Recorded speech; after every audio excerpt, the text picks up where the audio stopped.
lost its only way to start a day. Do they know how much we need their light? Do they even look back at us?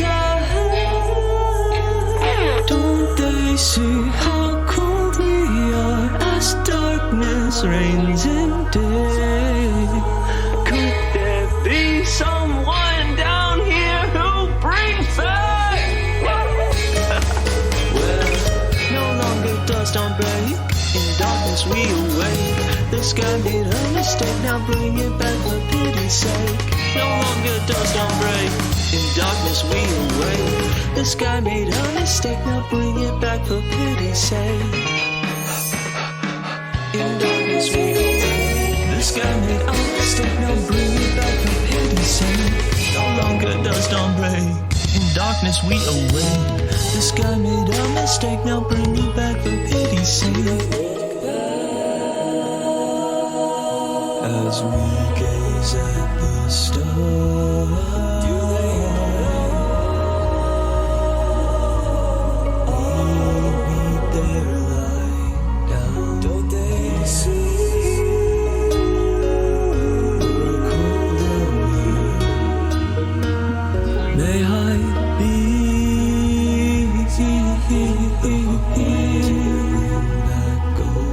the one.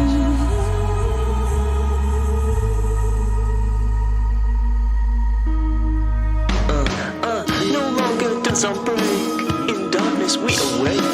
The sky made a mistake, now bring it back for pity's sake. No longer does not break, in darkness we awake.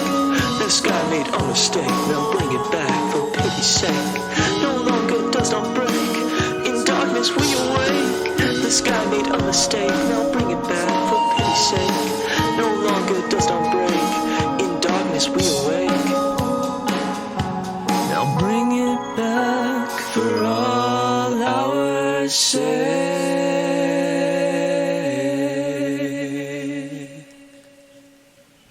Oh, oh, oh, oh, oh, oh.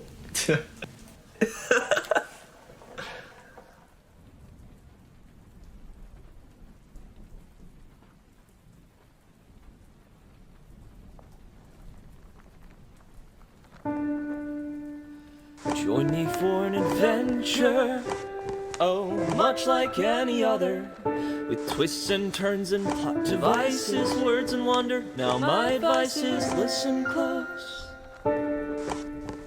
What makes this story different is the teller and the told.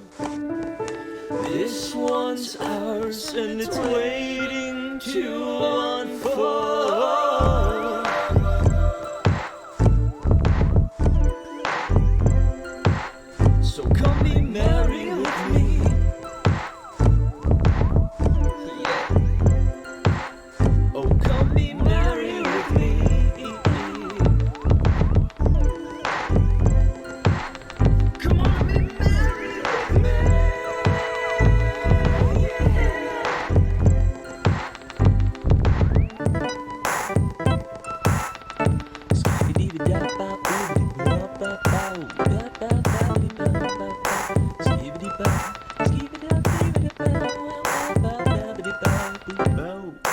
Join me for an adventure, oh, much like any other, with twists and turns and plot devices, words and wonder. Now my advice is listen close.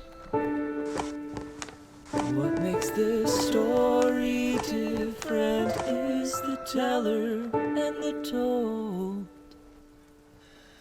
This one's ours and it's waiting to unfold.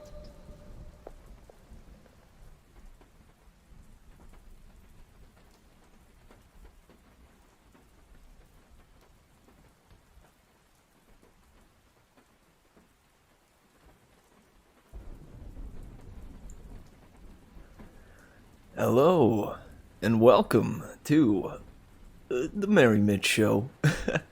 Welcome to Bedtime Stories.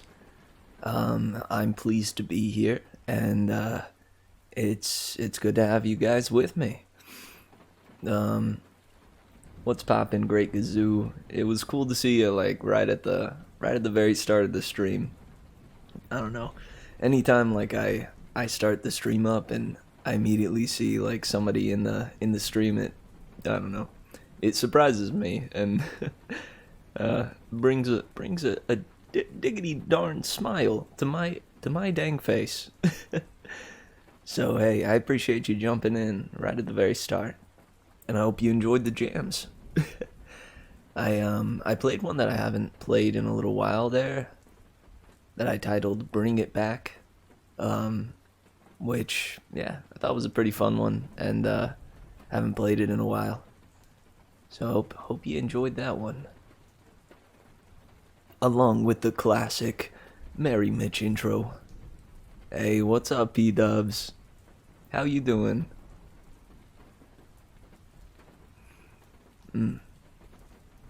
Well, tonight we have another four whole chapters in our Lost Hero. I have arrived. We can begin. Heck yeah. Now that's why I like I have that kind of 10-minute period before the stream actually starts.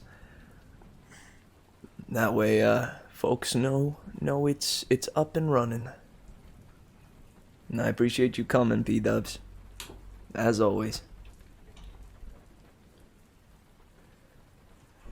Well, hey, listen. That was a different story. Oh, what's up, Keaton? Yo. Oh, how you doing, man? It's good to have you here for a stream again. It's been a while.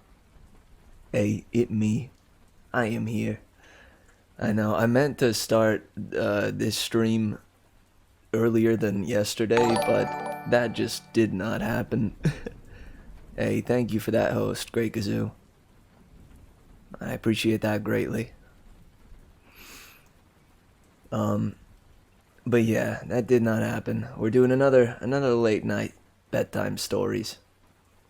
But it's because I don't know. I've gotten myself into a darn bad sleeping schedule. But it's okay, you know. I'm here.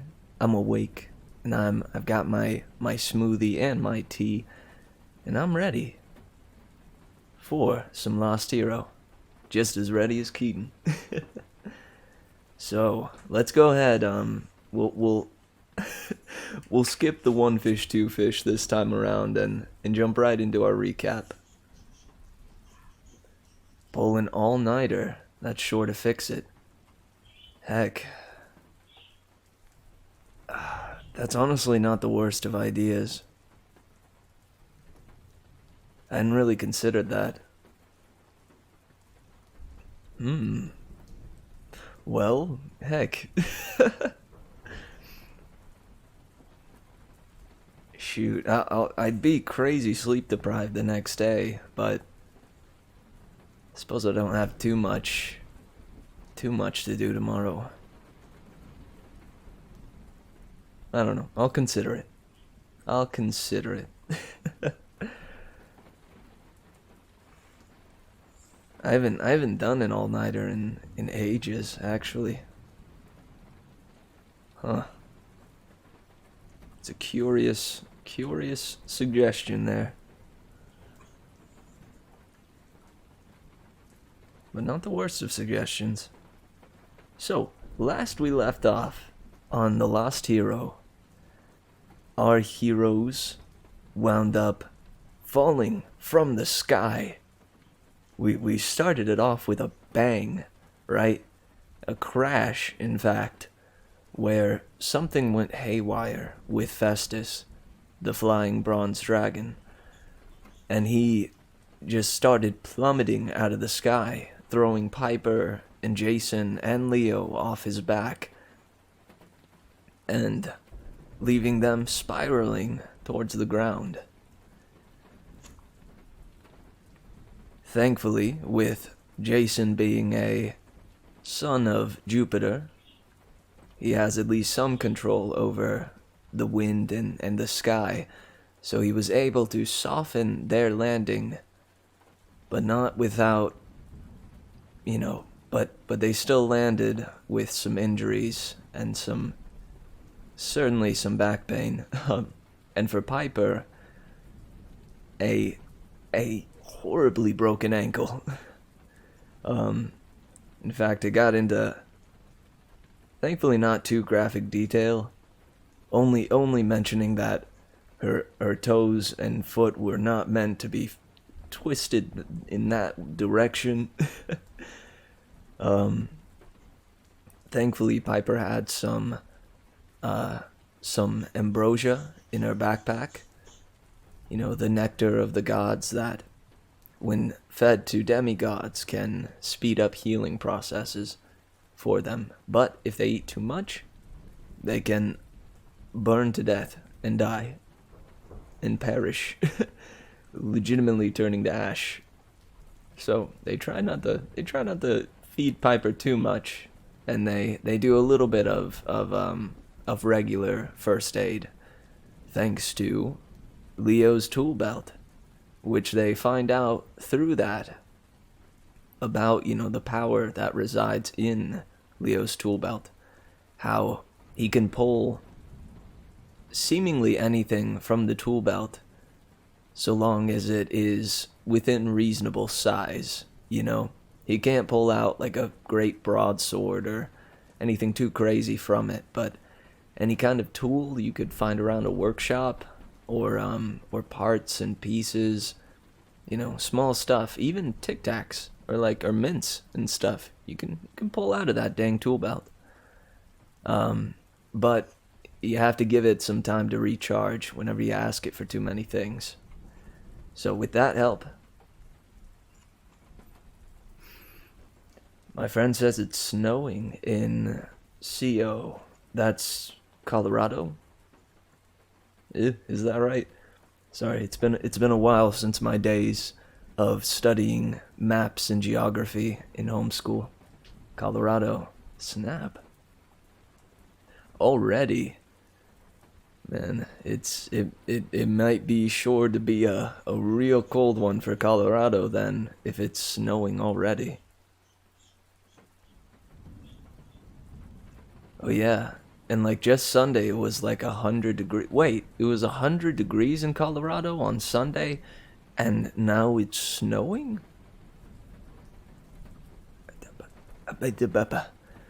What?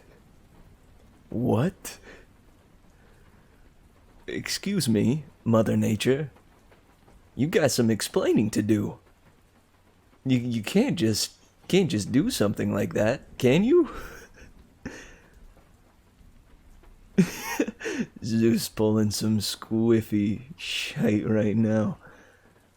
Mountains be crazy. No doubt about it. Eek.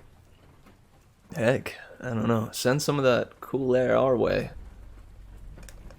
is what I say.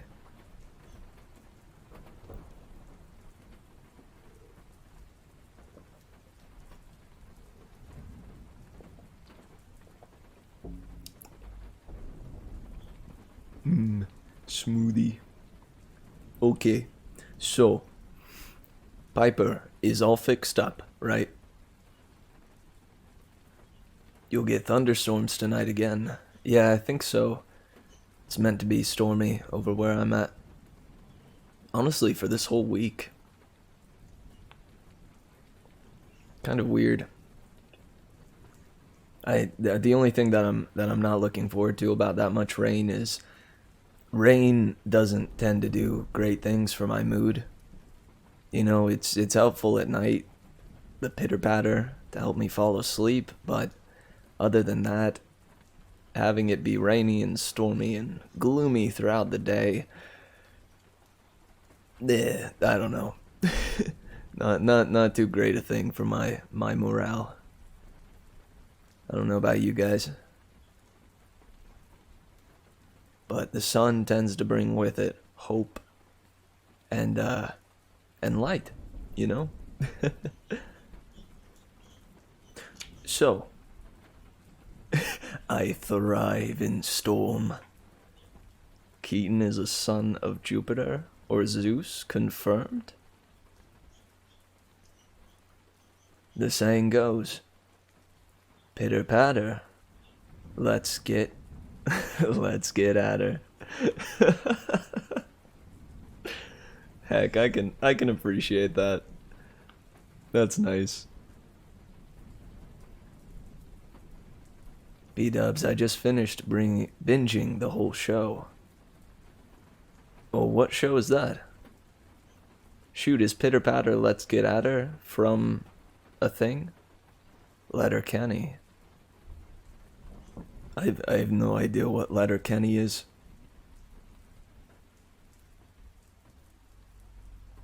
What is Letterkenny? What the heck? Automod. Oh, is it cuz... Okay, I'm gonna allow that. I don't consider rednecks to be a I don't know, all that offensive of a term. I hope you guys agree with me, but I think it's cuz rednecks can be like a derogatory term, I guess. I hope I don't sound insensitive saying that, but I do not believe that to be a I don't know, a demeaning term in any way. In fact, the rednecks that I've come across find it to be like a title to find pride in. In fact.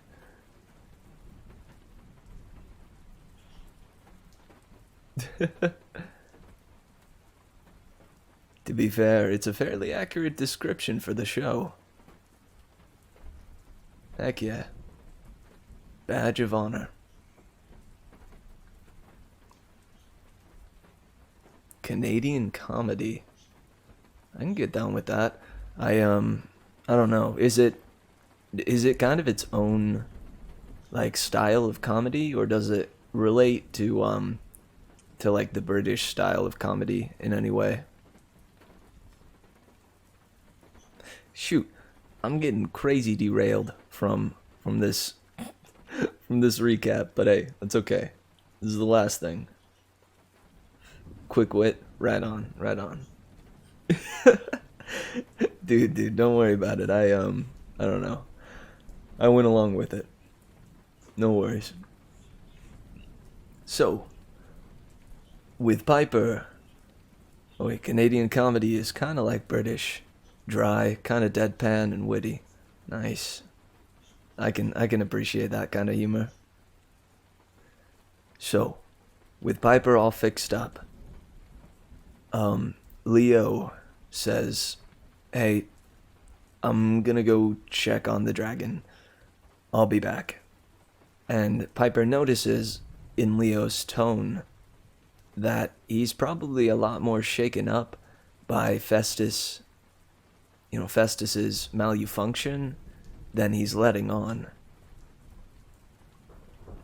And he's probably more shaken up even about, the time with Boreas and Keone. But he's just not revealing it, He's holding it in, holding it back.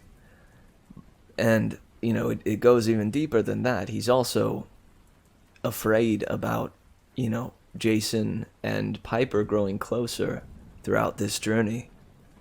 Because at the wilderness camp, though those memories were fake, he began to feel like as Jason and Piper grew closer and found themselves in a romantic relationship, he started to feel more and more like the third wheel. And he started to feel more and more like soon enough they wouldn't need him anymore. And he'd be on his own again. Which is a terribly sad notion, man. To have that fear, especially of people you're so close with. I mean, it's something that, I don't know, I think certainly a lot of us can relate to, but it's not a helpful way of thinking. and it leads to pushing those very friends that you're so afraid of losing away yourself. So he's dealing with all that as he goes to check on Festus, figure out what's up with him. While he's working on him, he opens up the control panel where the disc is on Festus's head and realizes, oh my gosh, it's frozen over. It's like a layer of frost is what caused that malfunction, and it's caused a corrosion in the disc, further damaging the disc. So he's frustrated about that because of all the things to make Festus malfunction, of course it had to be something that further does damage to the one thing that Leo cannot replace and fix fully. But, he goes to work anyways, remembering his mother saying that, hey, nothing is unfixable. And he goes to work cleaning it. He gets it all cleaned up. But as he's about to finish it, he hears a voice that he has not heard since he was 8. And that is the voice of the earthen-cloaked woman who locked him out of the warehouse that burnt down and killed his mother. She tells Leo, hey, I want you to back off from this right now. Back off from this whole quest. It'll be better for you. Trust me. But Leo, of course, winds up yelling out, leave me alone. Saying, you killed my mother. And she retorts with, but I am your mother. In fact, I am the first mother. Do not oppose me. Walk away now. Let my son, Porphyrion, rise and become king, and I will ease your burdens. You will tread lightly on this earth.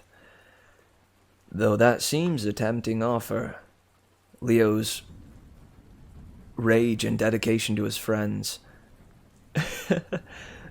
leads him to throw a porta potty seat at the earthen woman and have her dissipate because of it. effectively defeating her for the time being with a porta potty seat. Just beautiful. Just beautiful. He then hears a big clang from inside the warehouse and goes, oh no, oh gosh, okay, something's wrong. He sneaks his way inside and realizes that neither Piper nor Jason are anywhere to be seen. He sneaks his way further in and further in until he comes across the scene that revealed to him what had happened to his friends. They hang suspended by chains with a surrounding party of Cyclops. In fact, not just a party, but a family of Cyclops. 3 of them, each one about 10 to 12 feet tall. Intimidating figures, seemingly putting together a fire and speaking of how tasty his 2 friends are gonna be once they are cooked up and ready to eat. So Leo quickly goes to work. He recognizes that Piper is still at least conscious, But his friend Jason is bloodied and passed out. Dangling lifelessly almost. He sets himself to work. He runs around to various control panels of cranes that are surrounding this scene and sets to work doing something. We're not exactly sure what it is he's doing, but he's trying to do it fast, yet quietly enough to not draw attention. We get a better idea of what this family is about through Piper stalling. We find out that Ma Gasket and her two siblings, and her two sons, helped make weapons for the Titan Lord Kronos during the Titan War from the last book. The Last Olympian. And they now reside in this monocle, monocle, I wanted to say manufacturers, but no.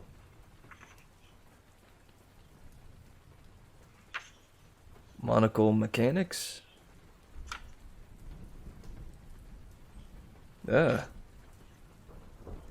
Shoot, help me out. Yeah, I thought it was monocle manufacturers. But Monocle Motors. Heck, that's the one. Yeah, just Monocle Motors. Now, this family resides in Monocle Motors, hunting any demigods that are so unlucky to stumble through their abandoned motor warehouse.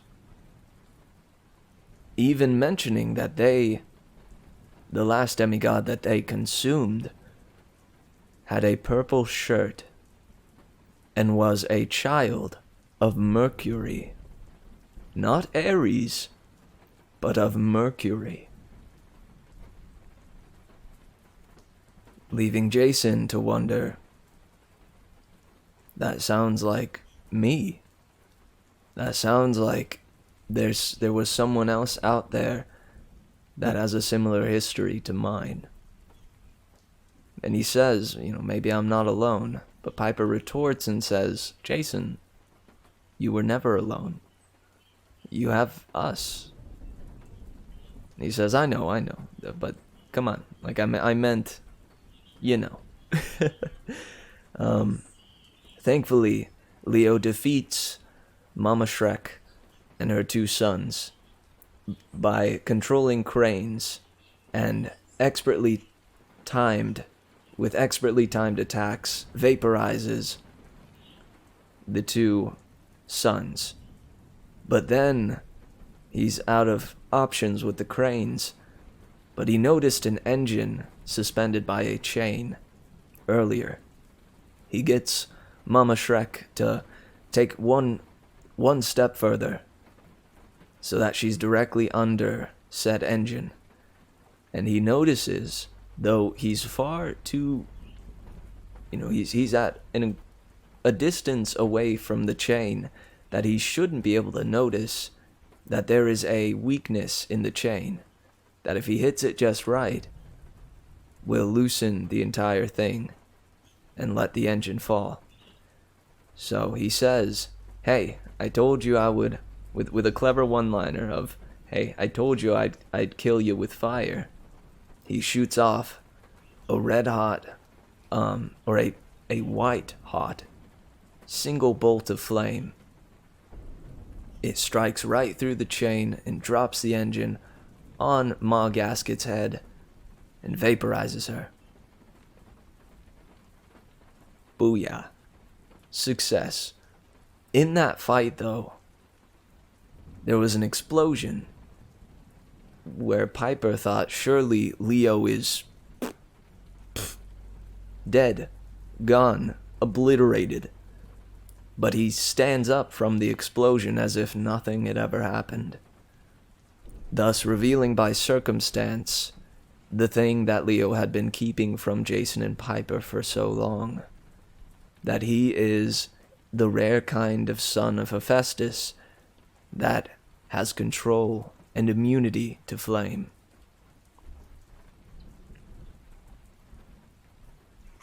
Pretty wild. So that was a big reveal. And it led Piper to desperately want to reveal, what she's been hiding, which we all know, but she still can't bring herself to say it. In Jason's dream, while he was unconscious, he was brought into the cage that Era is being kept in, and told once again that, hey, I need you to save me. Nobody else is going to be able to save me. And it's revealed to him that this is not the first time this has happened. That it's happening the same way that it did before. With Era getting captured and something beginning to awaken that is ancient and powerful. Mama Shrek, dude, that text you sent me killed me. Because honestly, like, the longer I went into voicing Ma Gasket, the more I started to recognize that it really was just a slightly pitched up Shrek. Oh man.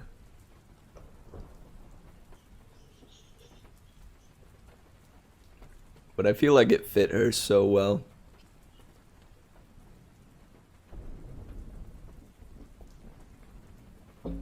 And it was fun to do. Heckin' fun to do. Heck yeah, man. And honestly, like, I normally am better with, like, Irish accents. But I guess, like, if I have a character that's more intense and tends to be, like, more outspoken and loud, it makes it easier to draw up that Scottish tone. Northern Cyclopses are Scottish. Who knew? I know, man. It's funny the added lore that has been coming in to these books as I make decisions on the fly for various characters. All come from train spotting. Ah, gotcha. I don't know if I've seen it.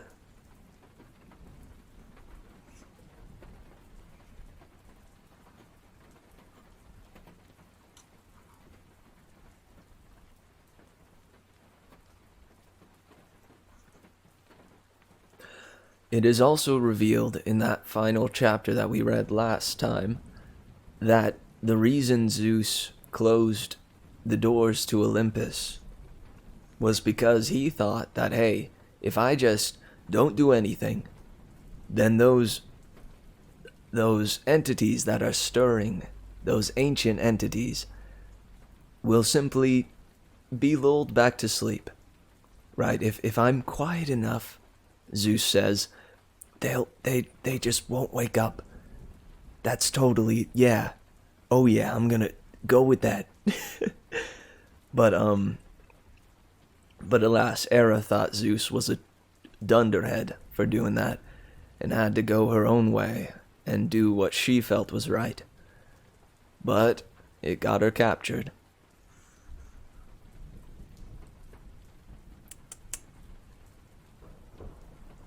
And though the Hera side of her might have just gone along with Zeus's wishes, the Juno side of her would not allow herself to not act on her instincts.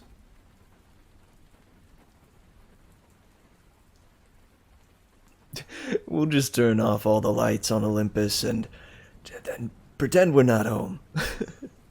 It'll work, guys. I promise. Oh, Zeus. Oh, Zeus.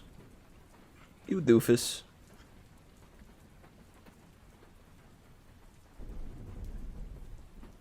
And Juno reveals that Jason's sister will help in this story. So she confirms that we will be seeing Thalia at some point in this story, which is fascinating. The only other thing that I wanted to mention that was revealed after the slaying of Ma Gasket and her two dingus sons was that they noticed the dust that settled on the ground that comes when a monster is defeated was not dissipating and was in fact drawing back together and reforming the monsters that they had just defeated. It was said to them that the doors of death, or wait, what is the actual line?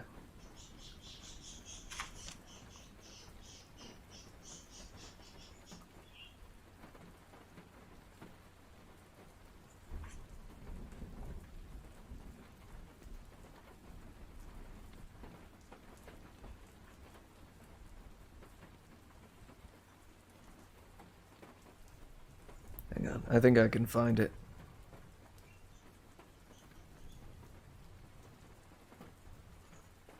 Yeah.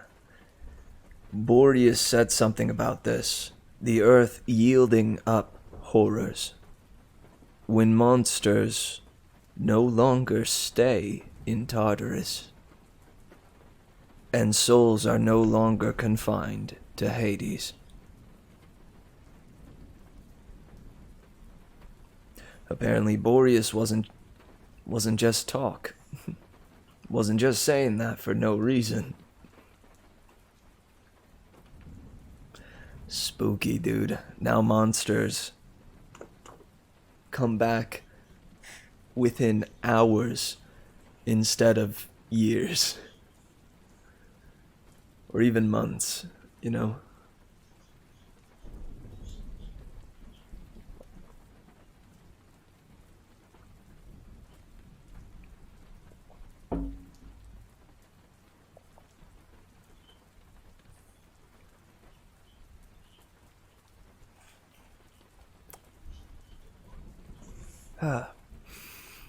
Alright, now that my smoothie is finished, and the recap is done,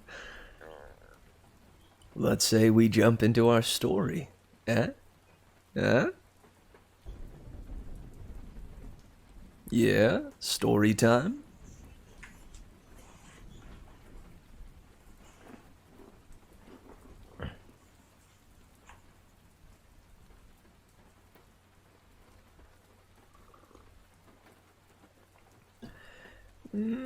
Heckums, yes. Heckums, yes.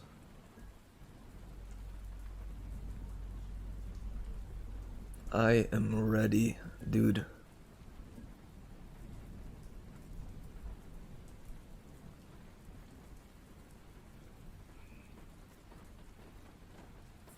Yo, real quick, B-dubs, you follow Small Ant, right?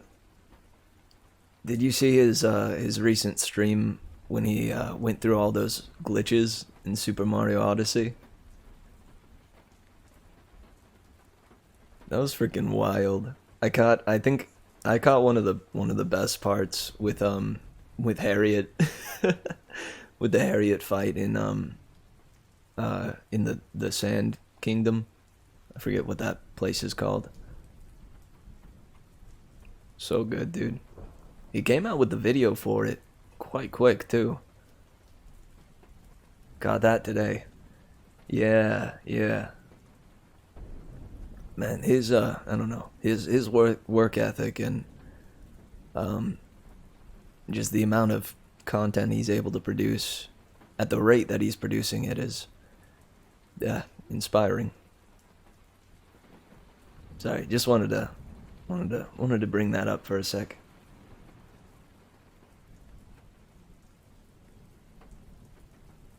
All right.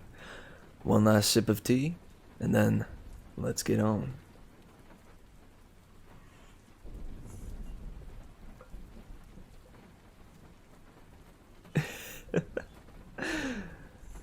Shoot, I mean, I could get into what my holdup is. At least as of late. But no, I appreciate that, man. I'm willing to admit my work ethic has not been good lately. But that means it can only get better. Ayo. Alright, so this is The Lost Hero by Rick Riordan. 16. Jason. Jason was afraid they'd lose their target. The Ventus moved like the wind.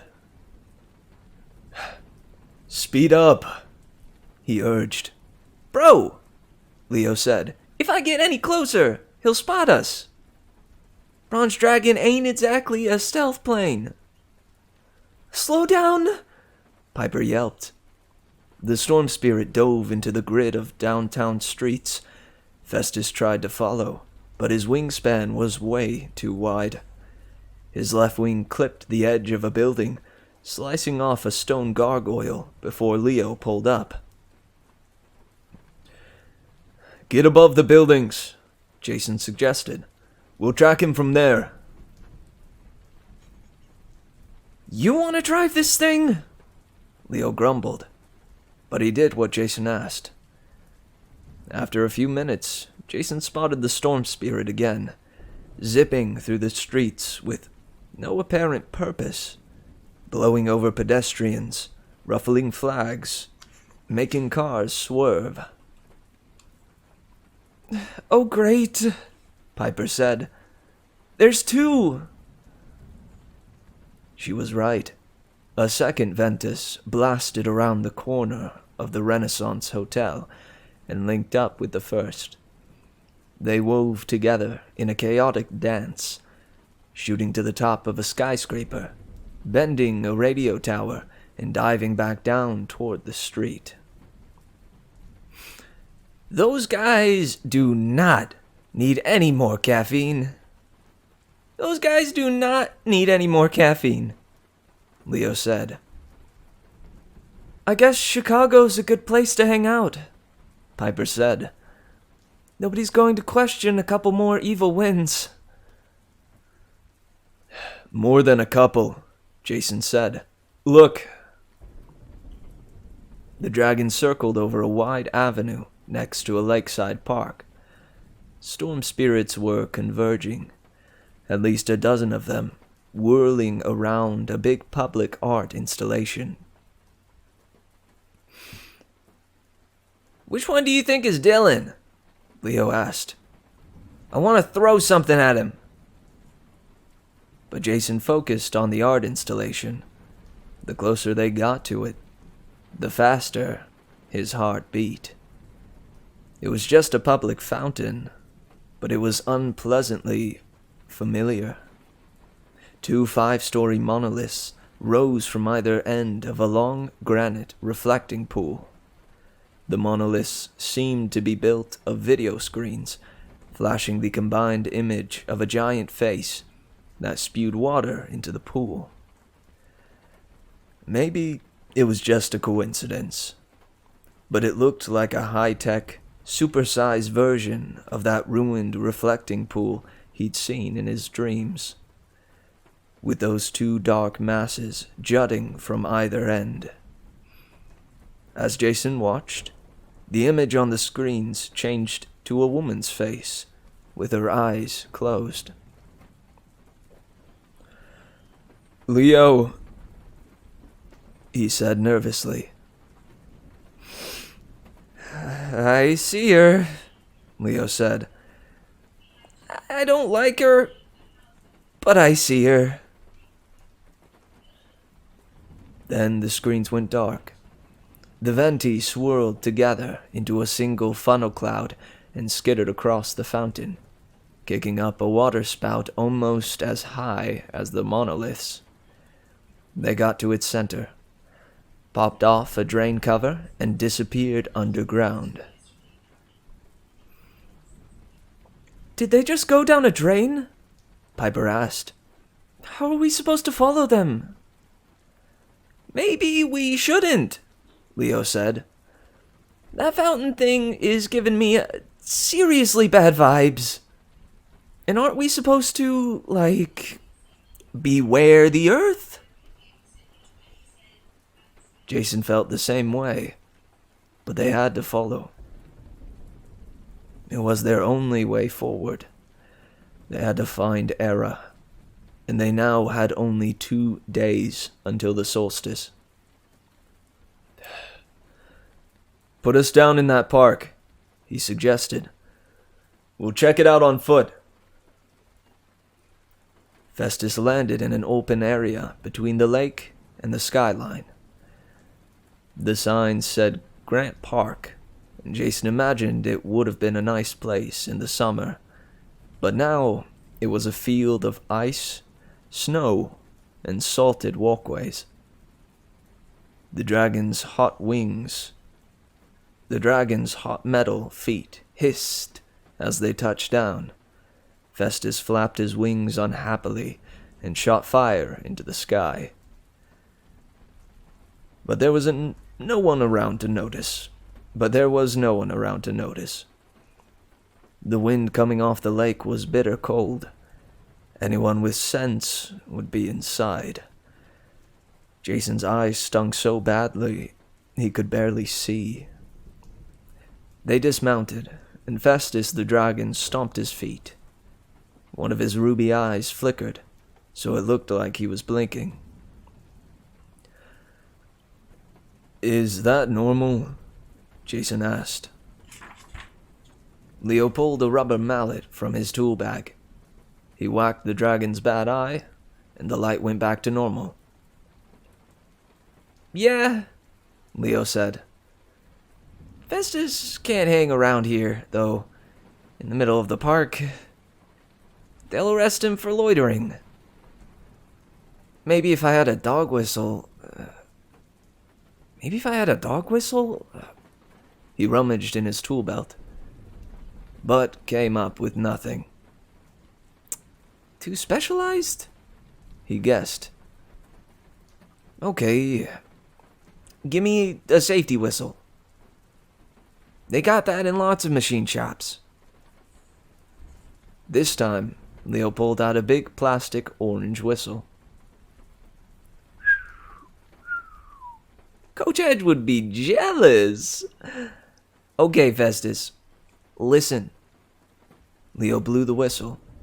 The shrill sound probably rolled all the way across Lake Michigan. "You hear that? Come find me. Come find me. Okay? Until then, you fly wherever you want. Just try not to barbecue any pedestrians."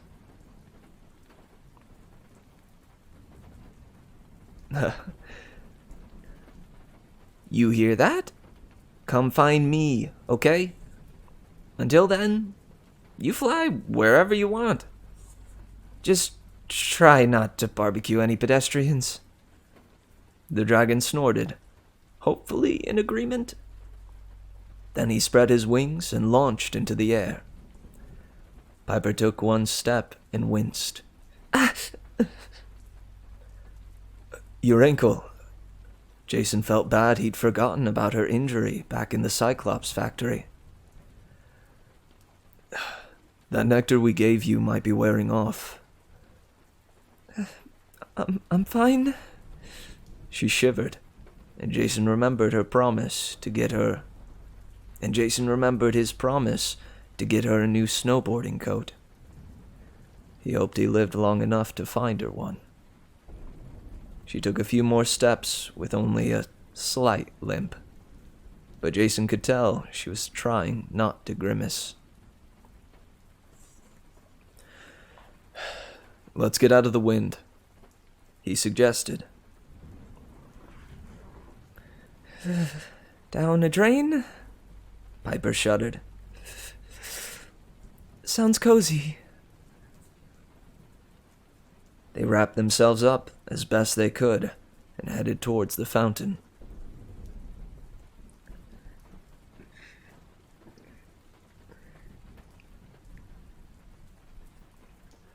According to the plaque, it was called Crown Fountain. All the water had been emptied out, except for a few patches that were starting to freeze. It didn't seem right to Jason that the fountain would have water in it in winter anyway. Then again, those big monitors had flashed the face of their mysterious enemy, Dirt Woman. Nothing about this place was right. They stepped to the center of the pool. No spirits tried to stop them. The giant monitor wall stayed dark.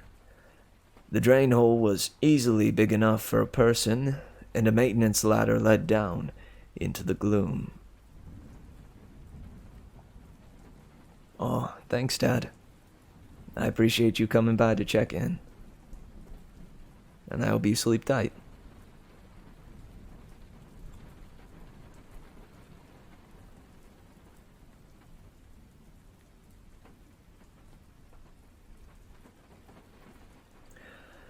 Jason went first. As he climbed, he braced himself for horrible sewer smells. But it wasn't that bad. The ladder dropped into a brickwork tunnel running north to south. The air was warm and dry, with only a trickle of water on the floor. Piper and Leo climbed down after him. Are all sewers this nice? Piper wondered. "No," Leo said. "Trust me." Jason frowned. "How do you know?" Hey man, I ran away like 6 times. I've slept in some weird places, okay? Now, which way do we go? Jason tilted his head, listening, then pointed south. "That way." How can you be sure? Piper asked. "There's a draft blowing south," Jason said. "Maybe the Ventai went with the flow." It wasn't much of a lead, but nobody offered anything better. Unfortunately, as soon as they started walking, Piper stumbled. Jason had to catch her.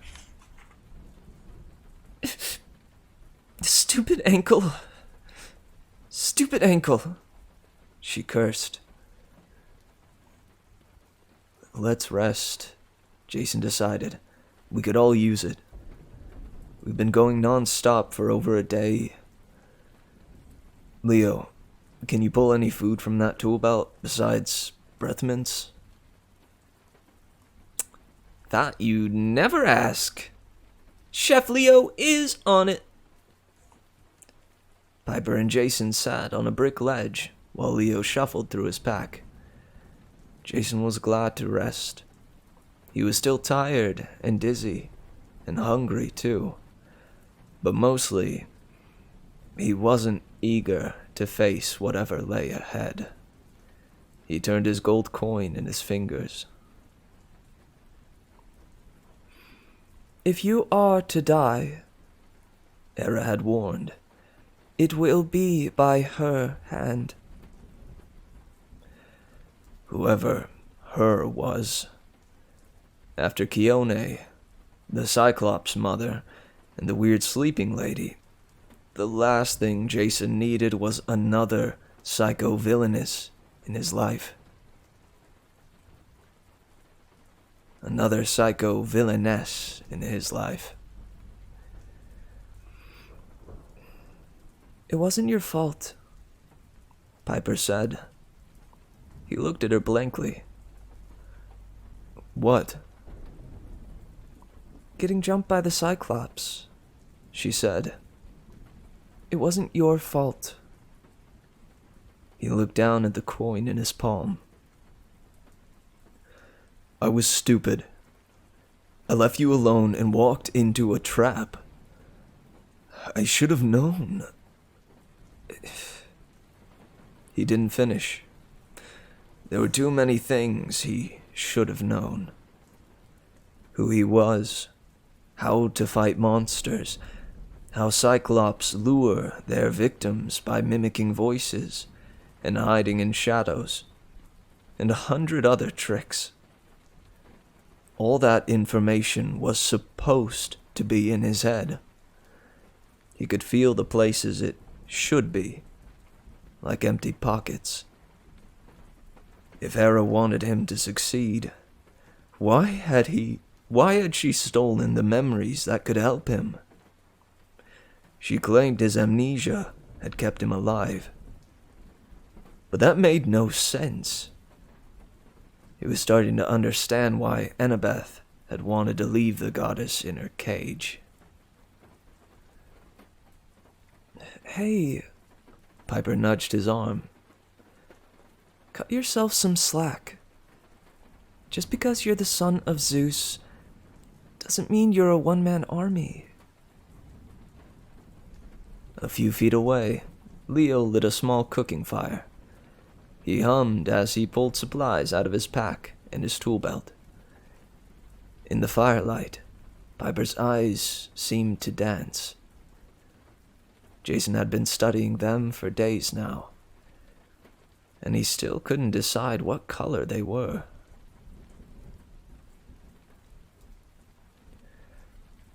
I know this must suck for you, he said. Not just the quest, I mean,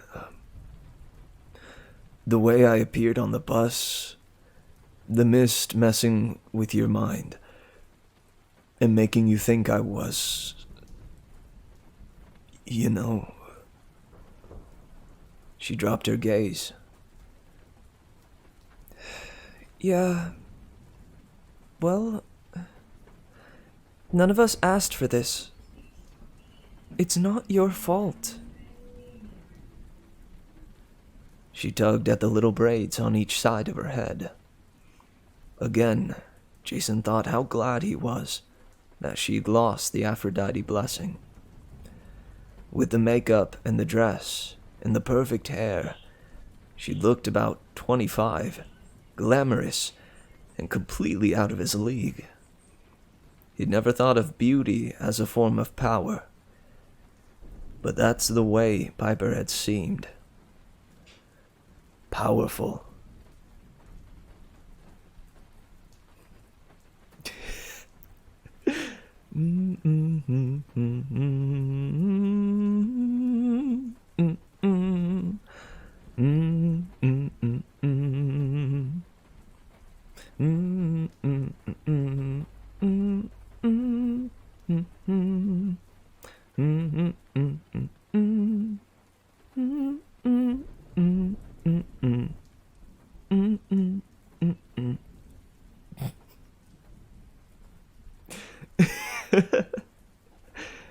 Shoot, dude, you're not wrong.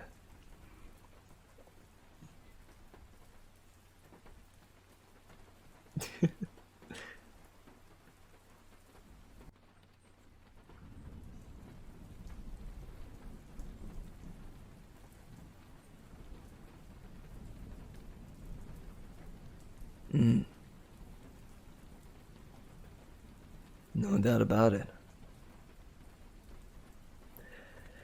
He liked regular Piper better. Someone he could hang out with. But the weird thing was, he couldn't quite get that other image out of his head. It hadn't been an illusion. That side of Piper was there, too. She just did her best to hide it. Back in the factory, Jason said, "You were going to say something about your dad." She traced her finger over the bricks, almost like she was writing out a scream she didn't want to vocalize. Was I? Piper, he said. He's in some kind of trouble, isn't he? Over at the fire, Leo stirred some sizzling bell peppers and meat in a pan. Yeah, baby! Whoo! Almost there. Piper looked on the verge of tears. Jason, I can't talk about it. We're your friends. Let us help. Let us help. That seemed to make her feel worse. She took a shaky breath. I wish I could, but... And bingo! Who? Leo announced. He came over with 3 plates stacked on his arms like a waiter. Jason had no idea where he'd gotten all the food, or how he'd put it together so fast, but it looked amazing. Bell pepper and beef tacos with chips and salsa. Leo, Piper said in amazement. how did you... Chef Leo's Taco Garage is fixing you up. Chef Leo's Taco Garage is fixing you up, he said proudly. And by the way, it's tofu, not beef, beauty queen. So don't freak. Just dig in. So don't freak. Don't freak. Just dig in. Jason wasn't sure about tofu, but the tacos tasted as good as they smelled. While they ate, Leo tried to lighten the mood and joke around. Jason was grateful Leo was with them. It made being with Piper a little less intense and uncomfortable. Oh. P-dubs, I feel that. Oh. I feel that.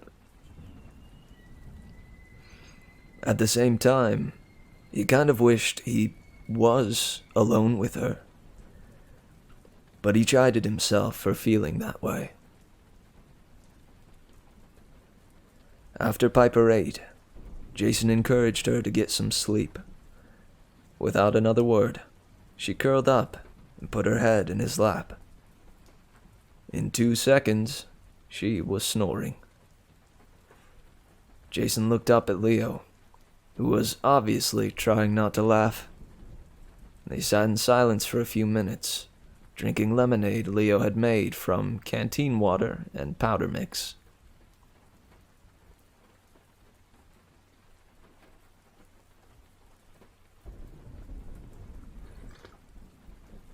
Ah, good, huh? Leo grinned. You should start a stand, Jason said. Make some serious coin. But as he stared at the embers of the fire, something began to bother him. Leo, about this fire stuff you can do, is it true? Leo's smile faltered. Yeah. Well... He opened his hand. A small ball of flame burst to life, dancing across his palm. That is so cool, Jason said. Why didn't you say anything? Leo closed his hand, and the fire went out.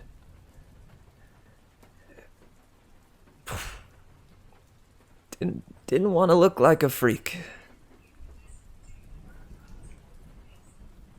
I have lightning and wind powers, Jason reminded him.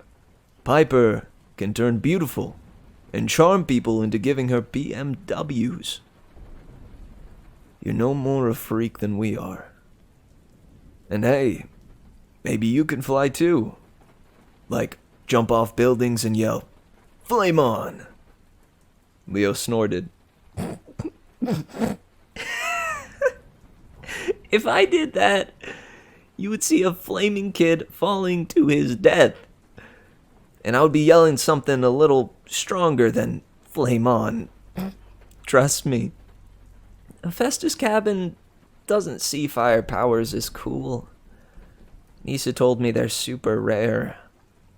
When a demigod like me comes around, bad things happen. Really bad. Maybe it's the other way around, Jason suggested.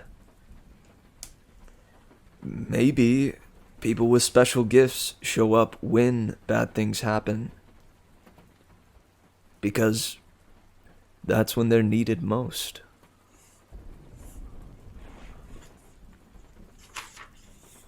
Leo cleared away the plates.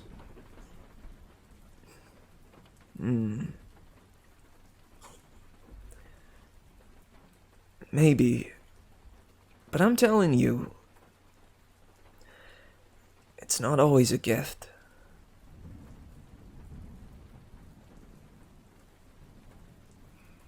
Jason fell silent.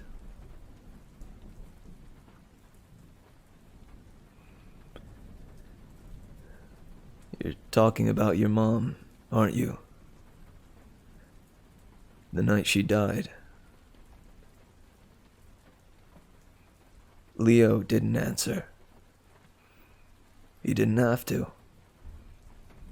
The fact that he was quiet, not joking around, that told Jason enough. Leo, her death wasn't your fault. Whatever happened that night, it wasn't because you could summon fire. This dirt woman, whoever she is, has been trying to ruin you for years. Mess up your confidence, take away everything you care about. She's trying to make you feel like a failure. You're not. You're important.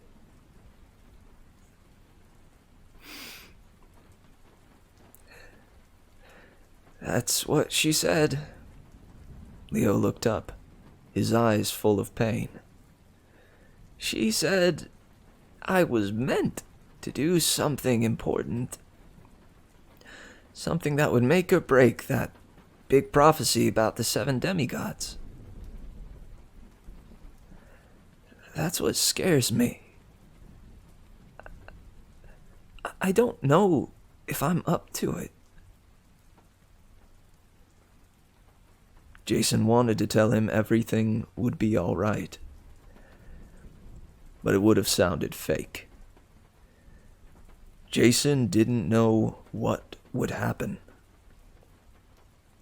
They were demigods, which meant sometimes things didn't end okay.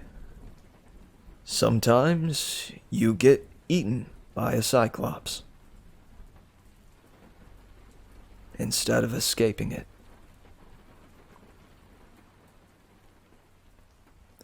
If you asked most kids, "Hey, you want to summon fire or lightning? How about some magical makeup?" they'd think it sounded pretty cool. But those powers went along with hard stuff. Like sitting in a sewer in the middle of winter, running from monsters, losing your memory, watching your friends almost get cooked, and having dreams that warned you of your own death. Leo poked at the remnants of his fire, turning over red-hot coals with his bare hands.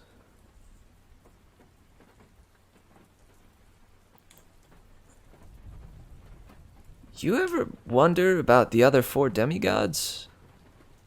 I mean, if we're 3 of the ones from the Great Prophecy. Who are the others? Where are they? Jason had thought about it all right, but he tried to push it out of his mind. He had a horrible suspicion that he would be expected to lead those other demigods, and he was afraid he would fail. You'll tear each other apart, Boreas had promised. Jason had been trained never to show fear. He was sure of that from his dream with the wolves. He was supposed to act confident, even if he didn't feel it. But Leo and Piper were depending on him, and he was terrified of failing them. If he had to lead a group of six who might not get along, that would be even worse.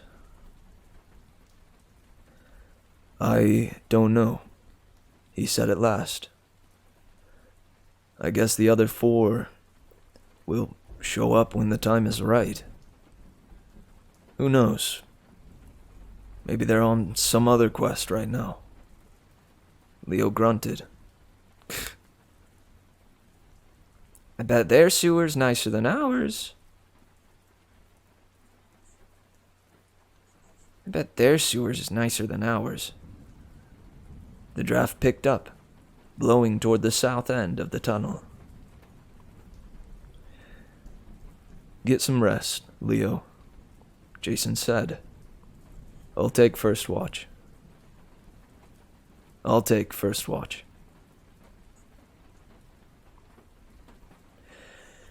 It was hard to measure time, but Jason figured his friends slept for about 4 hours. Jason didn't mind. Now that he was resting, he didn't really feel the need for more sleep. He'd been conked out long enough on the dragon. Plus, he needed time to think about the quest, his sister Thalia, and Era's warning. He also didn't mind Piper's using him for a pillow. She had a cute way of breathing when she slept, inhaling through the nose, exhaling with a little puff through the mouth. He was almost disappointed when she woke up. Finally, they broke camp and started down the tunnel. It twisted and turned, and seemed to go on forever. Jason wasn't sure what to expect at the end. A dungeon, a mad scientist's lab, or maybe a sewer reservoir where all porta-potty sludge ends up, forming an evil toilet face large enough to swallow the world. Instead, they found polished steel elevator doors, each one engraved with a cursive letter M. Next to the elevator was a directory, like for a department store. M for Macy's? Piper guessed. I think they have one in downtown Chicago. Or Monocle Motors still? Leo guessed. Guys, read the directory. It's messed up. Parking Kennels main entrance. Furnishing and Cafe M. Woman's fashion. Oh, Parking Kennels main entrance. Sewer level. Furnishing and Cafe M. Level 1. Women's fashion and magical appliances. Level 2. Men's wear and weaponry. Level 3. Cosmetics, potions, poisons, and sundries. Level 4. Kennels? For what? Piper said. And what kind of department store has its entrance in the sewer? Or sells poisons? Leo said. Man! What does sundries even mean? Is that like underwear? Jason took a deep breath. When in doubt, start at the top. The doors slid open on the 4th floor, and the scent of perfume wafted into the elevator. Jason stepped out first, sword ready. Guys, he said, you've got to see this. Piper joined him and caught her breath. This is not Macy's. The department store looked like the inside of a kaleidoscope. The entire ceiling was a stained glass mosaic with astrological signs around a giant sun. The daylight streaming through it washed everything in 1,000 different colors. Through it washed... the upper floors made a ring of balconies around a huge central atrium, so they could see all the way down to the ground floor. Gold railings glittered so brightly, they were hard to look at. Aside from the stained glass ceiling and the elevator, Jason couldn't see any other windows or doors. But 2 sets of glass escalators ran between the levels. The carpeting was a riot of oriental patterns and colors, and the racks of merchandise were just bizarre. Oh, yo, what's up, Impulse? I appreciate you stopping by. I hope you enjoy the story that you catch. Oh, and hey, May, how you doing?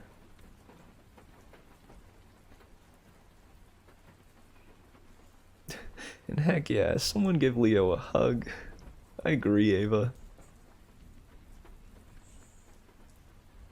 Also, how you doing, Ava? Sorry, dang, I didn't realize. Got so many folks coming in.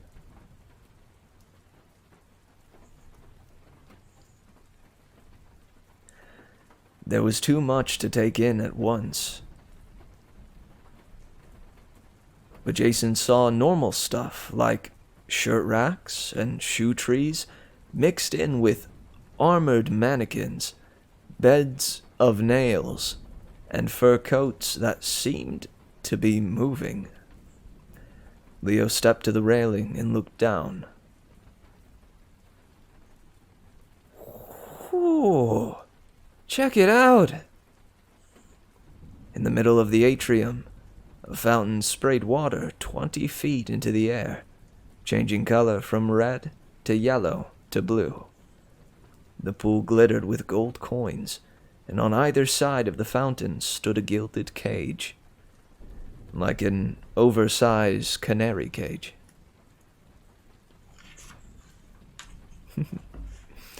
I'm doing pretty alright, Ava.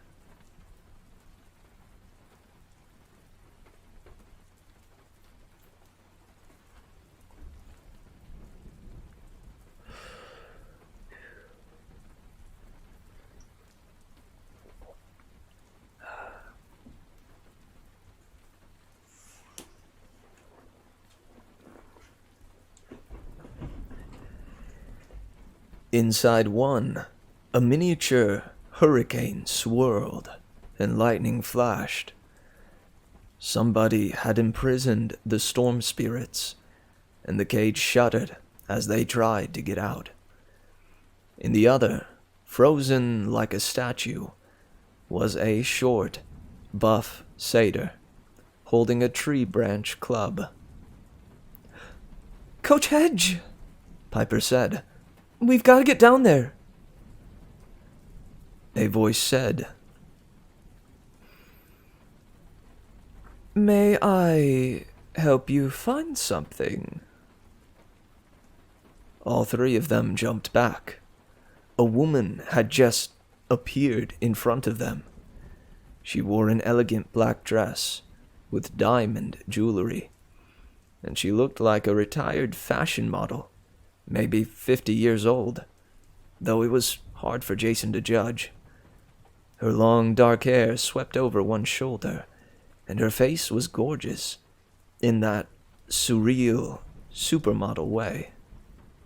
Thin and haughty and cold. Not quite human. With their long red-painted nails, her fingers looked more like talons. She smiled. I'm so happy to see new customers. How may I help you? Leo glanced at Jason like, "All yours." Jason started. "Is this your store?" The woman nodded. Yes, I found it abandoned, you know. I understand so many stores are these days. I decided it would make the perfect place. I love collecting tasteful objects, helping people, and offering quality goods at a reasonable price. So this seemed a good, how do you say, first acquisition in this country. She spoke with a pleasant accent, but Jason couldn't guess where from. Clearly, she wasn't hostile, though. Jason started to relax. Her rich voice was exotic. Jason wanted to hear more. "So you're new to America?" he asked. I am new, the woman agreed. I am the Princess of Colchis. My friends call me Your Highness. Now, what are you looking for? What are you looking for? Jason had heard of rich foreigners buying American department stores. Of course, most of the time they didn't sell poisons, living fur coats, storm spirits, or satyrs. But still, with a nice voice like that, the Princess of Colchis couldn't be all bad. Piper poked him in the ribs. Jason? Right. Actually, Your Highness. He pointed to the gilded cage on the first floor. That's our friend down there, Gleason Hedge, the satyr. Could we have him back, please? Of course! The princess agreed immediately. I would love to show you my inventory. First, may I know your names? Jason hesitated. It seemed like a bad idea to give out their names. A memory tugged at the back of his mind. Something Era had warned him about. But it seemed fuzzy. On the other hand, Her Highness was on the verge of cooperating. If they could get what they wanted without a fight, that would be better. Besides, this lady didn't seem like an enemy. Piper started to say, Jason, I wouldn't... This is Piper, he said. This is Leo. I'm Jason. The princess fixed her eyes on him, and just for a moment, her face literally glowed, blazing with so much anger, Jason could see her skull beneath her skin. Jason's mind was getting blurrier, but he knew something didn't seem right. Then the moment passed, and Her Highness looked like a normal, elegant woman again, with a cordial smile and a soothing voice. Jason. What an interesting name, she said, her eyes as cold as the Chicago wind. I think we'll have to make a special deal for you. Come, children, let's go shopping.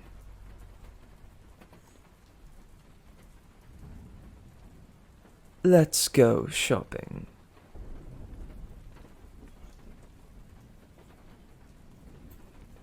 Oh, something is not right. Something. Mayday. Mayday. Something is not right. What? Oh yes. Oh yes. Oh yes. I shite my pants. I've soiled myself. I sook my pants. Welcome, guys. How you doing? You actually caught me at a good moment. This is the in-between section. So, good timing, Lucas. Thank you so much for rating, man. It means a lot. How's everybody doing? And how was the stream? Were you doing the gaming or the card gaming?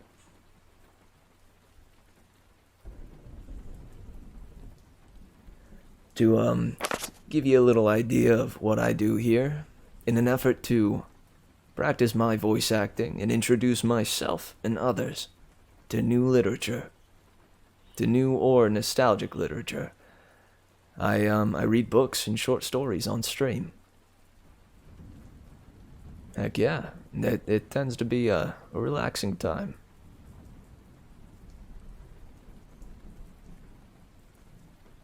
So, I'm doing good. I'm glad you asked.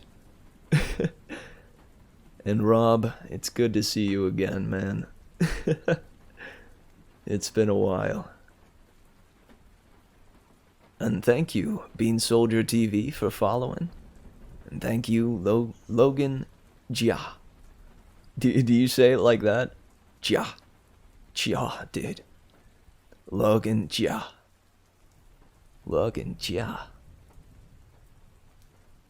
If it is pronounced that way, I am a fan. But heck yeah, we just finished up the first chapter of the night. It's Logan JYA. Gotcha. No Chia. Still a good name. No doubt about it. But yeah, we just finished up our first chapter. And our heroes have walked into yet another sticky situation. They're in the midst of a department store that I think is run by a monster, a collector monster. Why isn't HTA a thing? Hita? Hita? What? What? Logan Jia Jia Jia.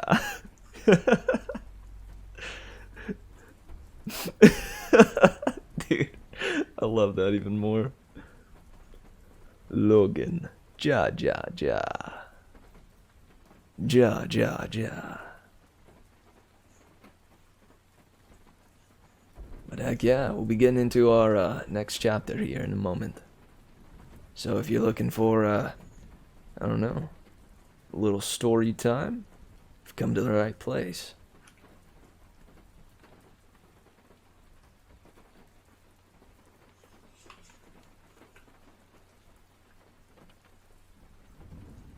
Still don't know what HTA is meant to mean, but that's okay. Well, alright guys, let's go ahead and jump into our next chapter. Settle in, get cozy, and I hope you enjoy the next chapter of The Lost Hero.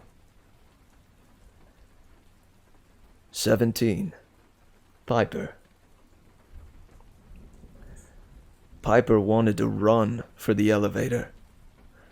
Her second choice, attack the weird princess now, because she was sure a fight was coming. The way the lady's face glowed when she'd heard Jason's name had been bad enough. Now Her Highness was smiling, like nothing had happened, and Jason and Leo didn't seem to think anything was wrong.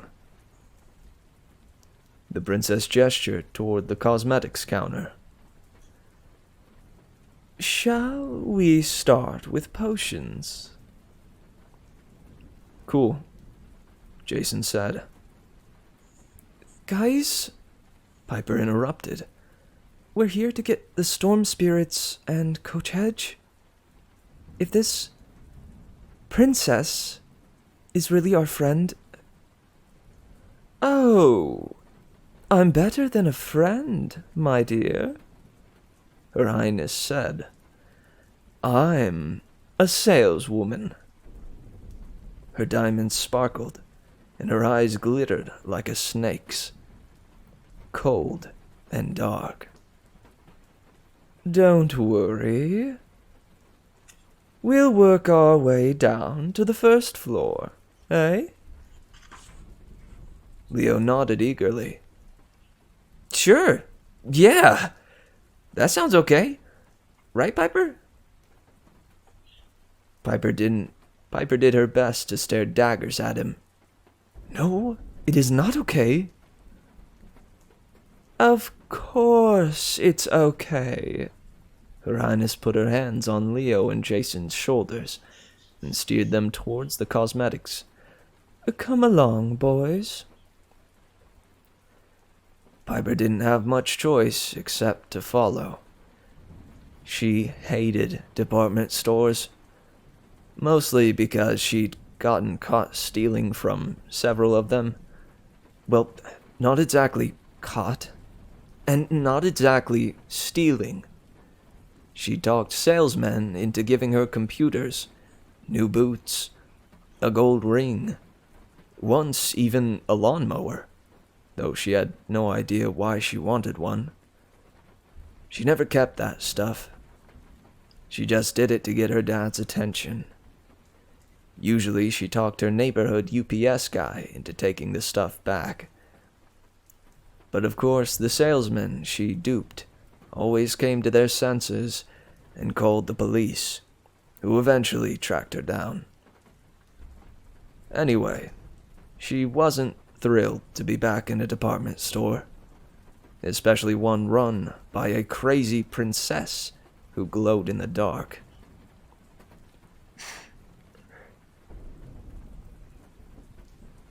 And here, the princess said, is the finest assortment of magical mixtures anywhere.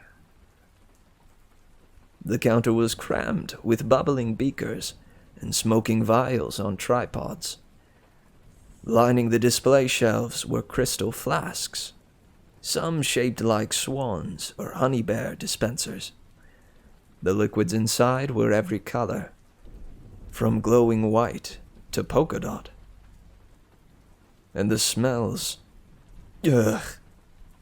Some were pleasant, like fresh-baked cookies or roses, but they were mixed with the scents of burning tires, skunk spray, and gym lockers. The princess pointed to a blood-red vial, a simple test tube with a cork stopper. This one will heal any disease. Even cancer? Leo asked. Leprosy. Hangnails? Any disease, sweet boy.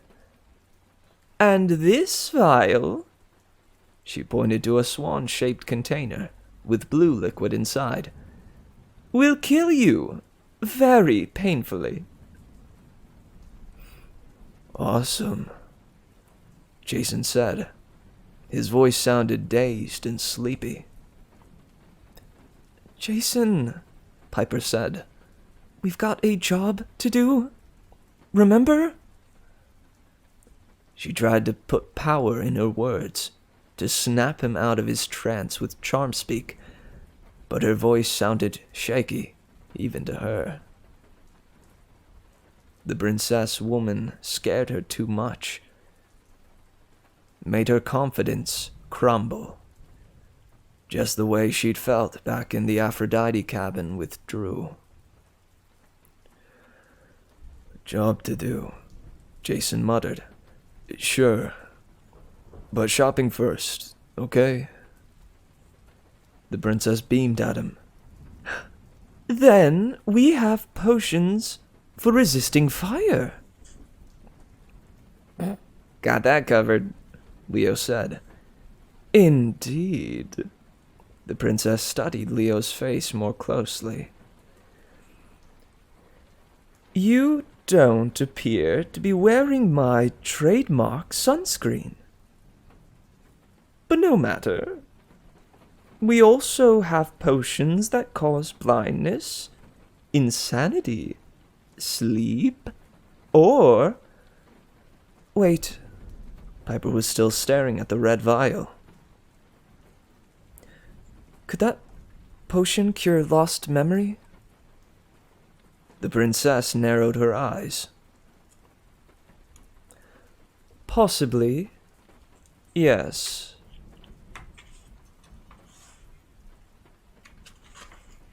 Quite possibly. Why, my dear? Have you forgotten something important?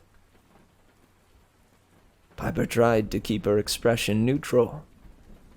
But if that vial could cure Jason's memory...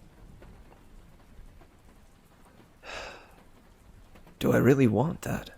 She wondered.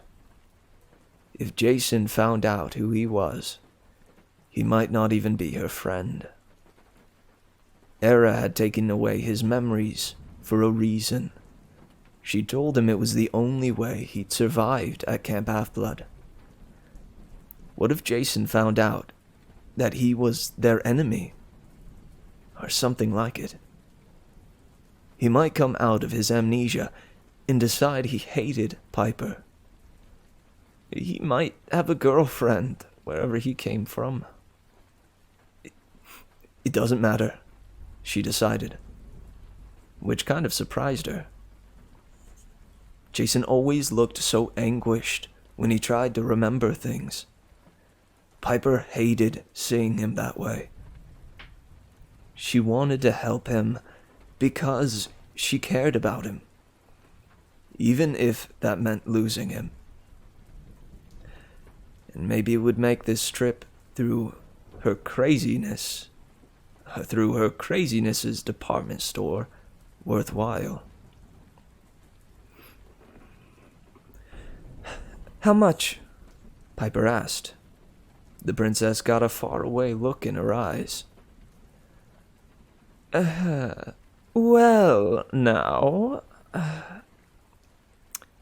the price is always tricky. I love helping people. Honestly, I do. And I always keep my bargains.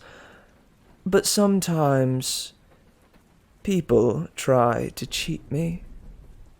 Her gaze drifted to Jason. Once, for instance, I met a handsome young man who wanted to treasure from my father's kingdom. We made a bargain, and I promised to help him steal it. From your own dad? Jason still looked half in a trance, but the idea seemed to bother him.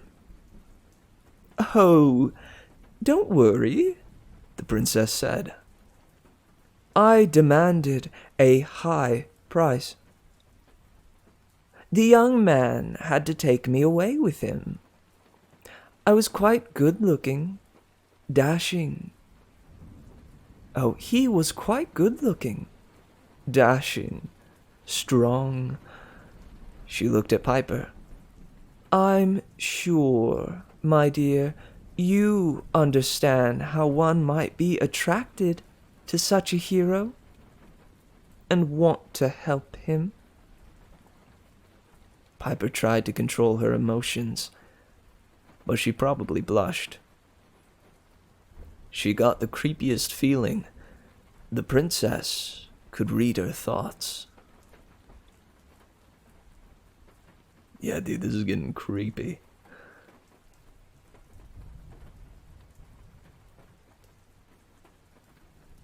Whew. She also found the princess's story disturbingly familiar. Pieces of old myths she'd read with her dad started coming together. But this woman couldn't be the one she was thinking of.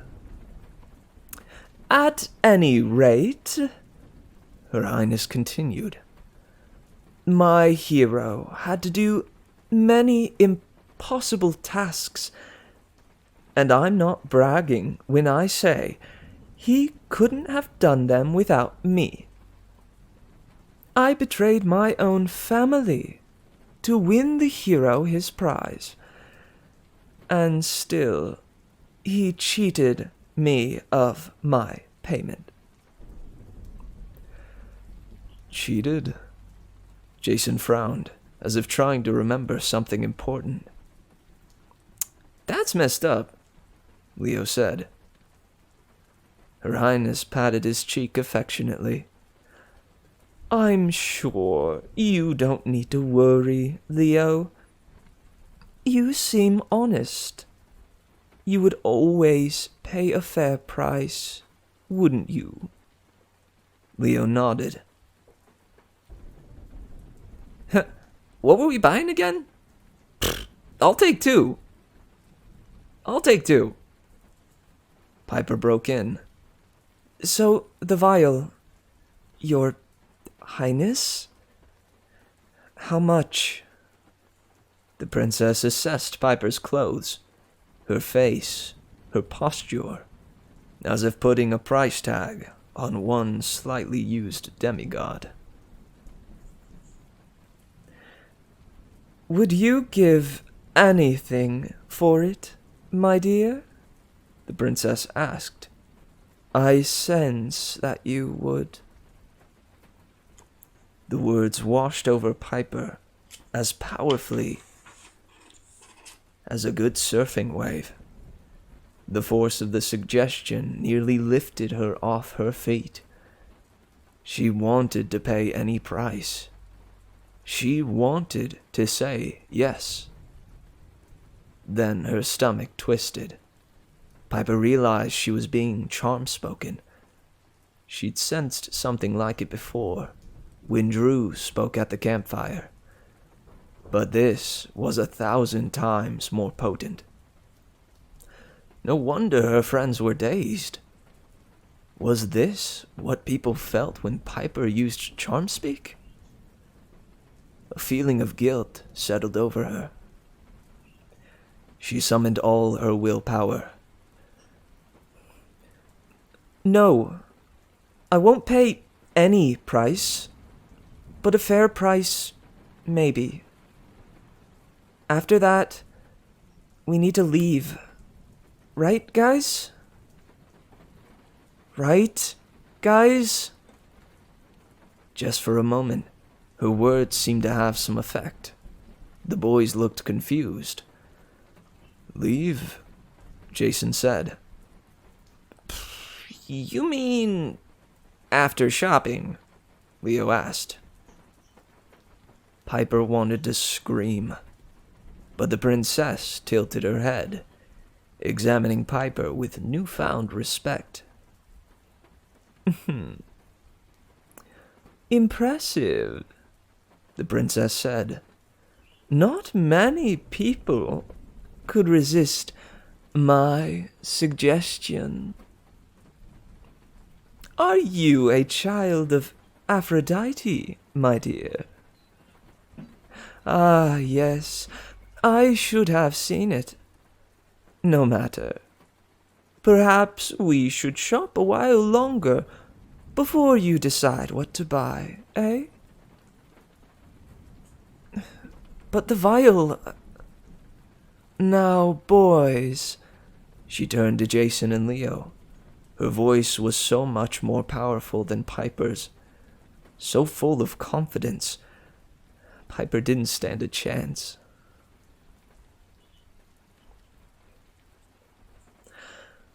Would you like to see more? Sure, Jason said. Okay, Leo said. Excellent, the princess said. You'll need all the help you can get if you're to make it to the Bay Area. Piper's hand moved to her dagger. She thought about her dream of the mountaintop.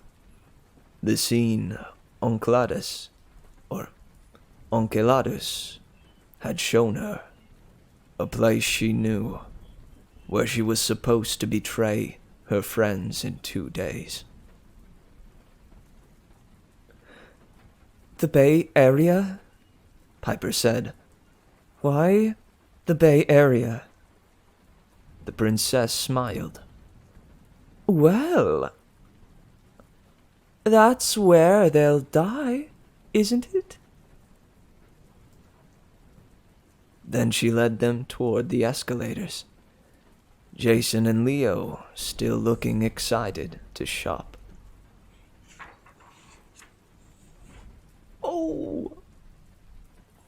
Oh man! Yo!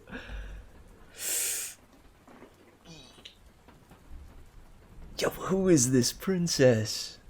Who is this princess? What the heck? I'm getting the heebie-jeebies. I am getting the heebiest of jeebies. You know? I don't like this. This is absolutely the woman that Era had warned about. Right? The one that, if Jason is to die to anyone, it's gonna be this lady. I'm starting to see why now. I'm starting to see why. Oh man. Well, those of you that stayed from the raid, I hope you enjoyed the that chapter. It was a pretty good one. And I hope you might stay for the break and come back as we continue this little story to see what happens in the department store of doom.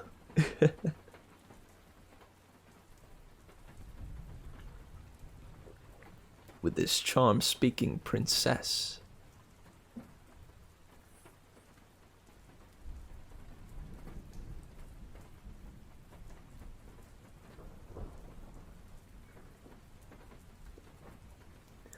But alas, it is about that time for a break, so I'm gonna go wash out my smoothie cup. I'm gonna go hit the restroom, and we'll be back in about 10 minutes. She's sus for sure. No doubt about it, B-dubs. No doubt about it. I encourage everybody during this break, as I do every break, get up. Get up. And shake out your troubles. And shake out your tribulations. You know, stretch a little bit. It's important whenever we're sitting in our desk chairs for hours on end to every so often stand up and stretch a little bit. Trust me, your body will thank you. So, during the break, go do that, and we'll be back in about 10 minutes. It's around 35-ish past the hour where I'm at, so we will be back no later than 45 past the hour. Whew.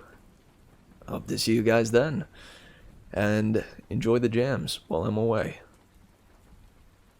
Thank you again, Lucas.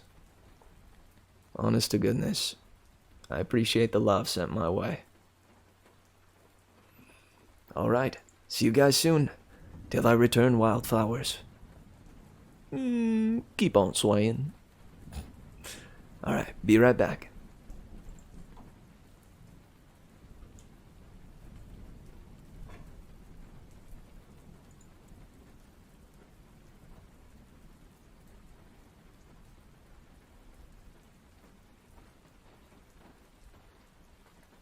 What you playing? I had an idea. Well, a song idea, but also an idea. Let's hear it. Yes, please. I don't need you. I don't need you. Room for 3 more? I don't need you. But I want you to love me. I don't need you. But I want you to know me.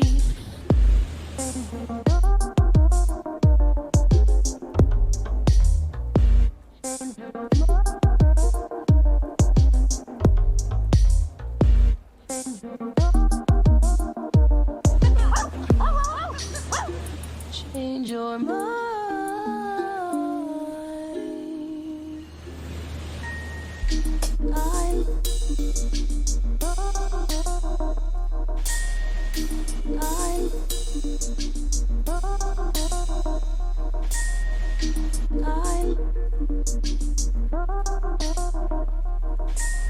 What if something bad happens? Well, what if something good happens?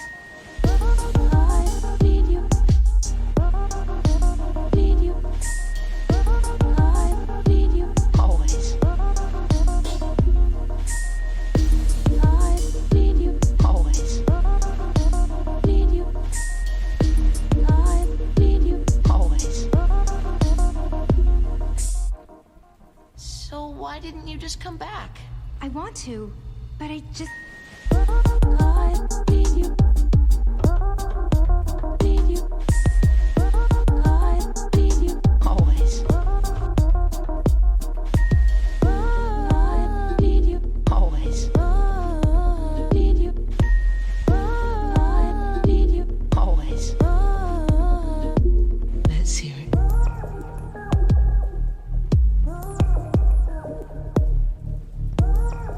I might have overreacted. Need you. Need you. I need you. Need you. I but I want you to love me. But I want you to know me. Let's hear it. I don't love me. I don't know me.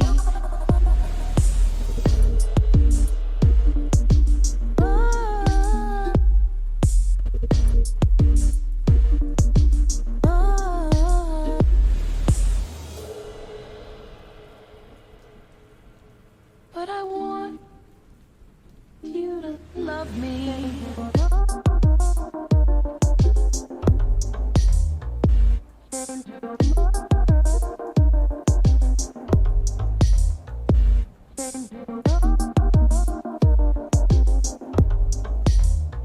Change your mind. Oh, Stephen, there's one more thing I have to mention. What is it? I love you. Bye. See you later.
さ、有言しよう。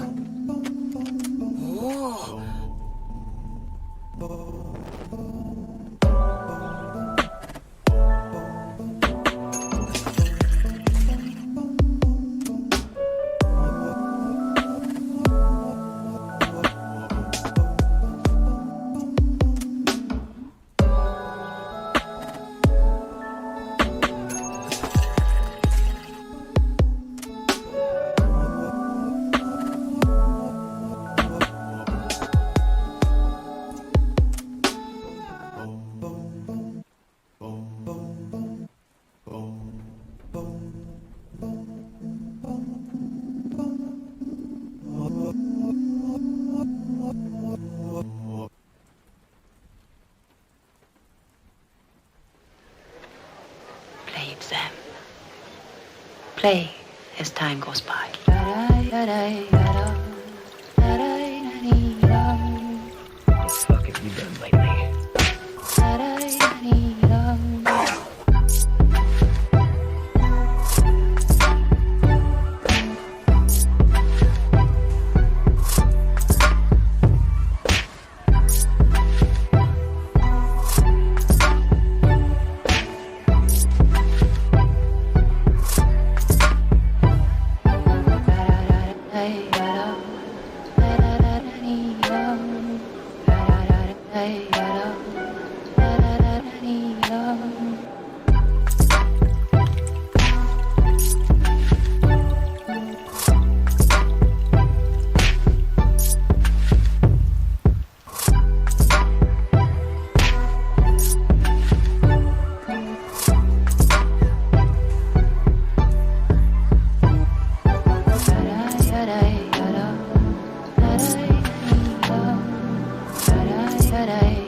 Play it, Sam.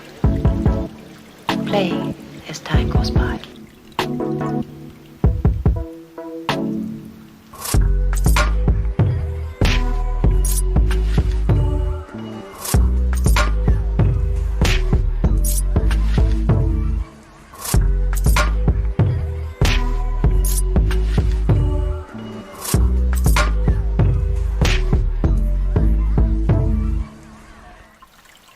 What are you doing up? Well, I couldn't sleep.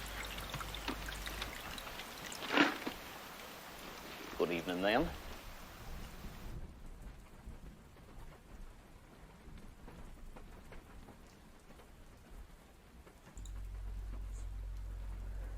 I am back. Yeah. How's it going, guys? Welcome back.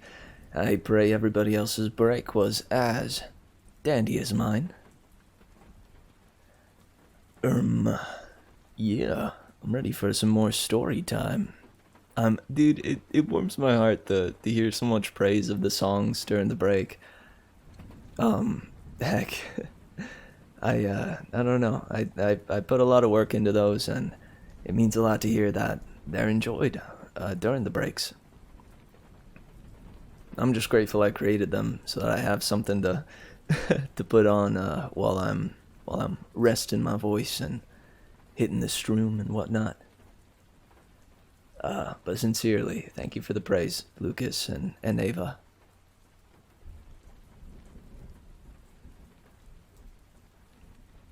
Is there a compilation on YouTube? Shoot, I'd like to upload. Yeah, I'd like to upload a playlist on the Mary Mitch channel. Nice, yeah, something like a compilation of the relaxing stuff. I'm even thinking like something similar to if any of you guys have heard City Girl stuff. She is incredible. Yeah, the compilations that she puts together are incredibly relaxing. Each one like themed around some kind of I don't know, idea or concept. But heck yeah, I don't know. I'd love to put something like that together. And if I do, you guys will be the first ones to know. But heck, I'll go ahead and put a link in the chat. This is my old SoundCloud, which was pretty much just like a dump where I would throw like anything and everything I was working on. So that's where you'll find most of the songs that I play on the stream. I'm off to bed. I love you, dude. Have a good stream. Thanks, Lucas. I appreciate that, man. And I pray you sleep soundly and wake up tomorrow feeling refreshed. Many blessings, dude.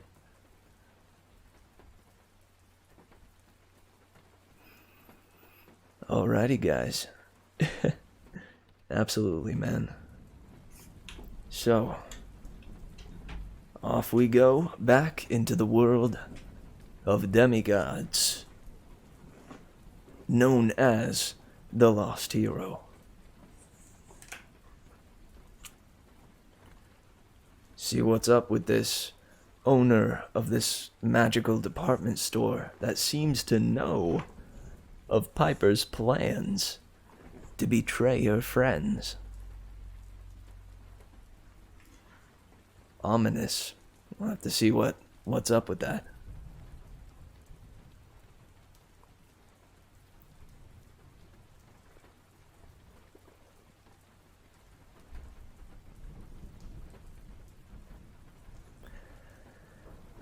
So, this is The Lost Hero by Rick Riordan. 18. Piper.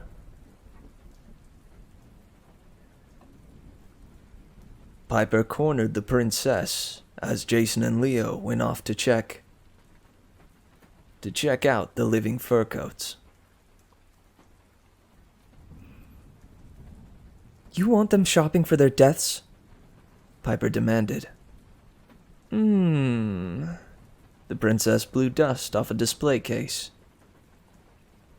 I'm a seer, my dear.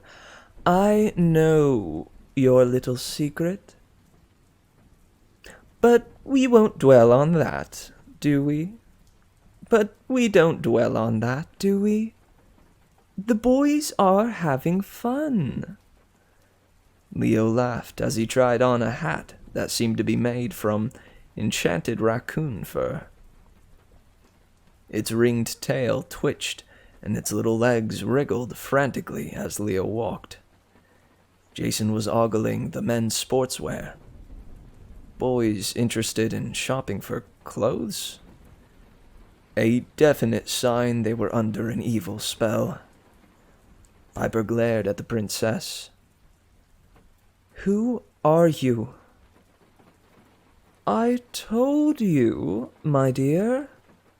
I'm the princess of Colchis. Where's Colchis? The princess's expression turned a little sad. Where was Colchis, you mean? My father ruled the far shores of the Black Sea, as far to the east as a Greek ship could sail in those days. But Colchis is no more, lost eons ago. Eons? Piper asked. The princess looked no more than 50. But a bad feeling started settling over Piper. Something King Boreas had mentioned back in Quebec. How old are you? The princess laughed. A lady should avoid asking or answering that question. Let's just say the immigration process to enter your country took quite a while. My patron finally brought me through. She made all this possible. The princess swept her hand around the department store. Piper's mouth tasted like metal. Your patron? Oh, yes. She doesn't bring just anyone through, mind you. Only those who have special talents, such as me. And really, she insists on so little. A store entrance that must be underground so she can, monitor my clientele. And a favor now and then. In exchange for a new life? Really, it was the best bargain I'd made in centuries. Run, Piper thought. We have to get out of here. But before she could even turn her thoughts into words, Jason called. Hey, check this out. From a rack labeled Distressed Clothing, he held up a purple t-shirt like the one he'd worn on the school field trip. Except this shirt looked as if it had been clawed by tigers. Jason frowned. Why does this look so familiar? Jason, it's like yours, Piper said. Now, we really have to leave. But she wasn't sure he could even hear her anymore, through the princess's enchantment. Nonsense, the princess said. The boys aren't done, are they? And yes, my dear, those shirts are very popular. Trade-ins from previous customers. It suits you. Leo picked up an orange Camp Half-Blood tee with a hole through the middle, as if it had been hit by a javelin. Next to that was a dented bronze breastplate, pitted with corrosion, acid maybe, and a Roman toga slashed to pieces and stained with something that looked disturbingly like dried blood.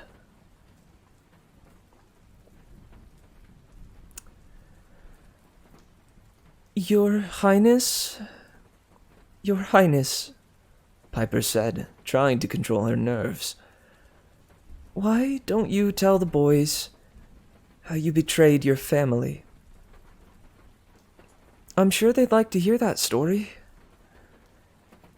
Her words didn't have any effect on the princess, but the boys turned, suddenly interested. More story? Leo asked. I like more story, Jason agreed. The princess flashed Piper an irritated look. Oh, one will do strange things for love, Piper. You should know that. I fell for that young hero. In fact, because your mother, Aphrodite, had me under a spell.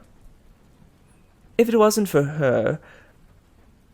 But I can't hold a grudge against a goddess, can I? The princess's tone made something clear. Her meaning. I can take it out on you. But that hero took you with him when he fled Colchis, Piper remembered. Didn't he, Your Highness? He married you just as he promised. The look in the princess's eyes made Piper want to apologize, but she didn't back down. At first, Her Highness admitted, it seemed he would keep his word. But even after I helped him steal my father's treasure, he still needed my help. As we fled, my brother's fleet came after us. His warships overtook us. He would have destroyed us, but I convinced my brother to come aboard our ship first and talk under a flag of truce. He trusted me.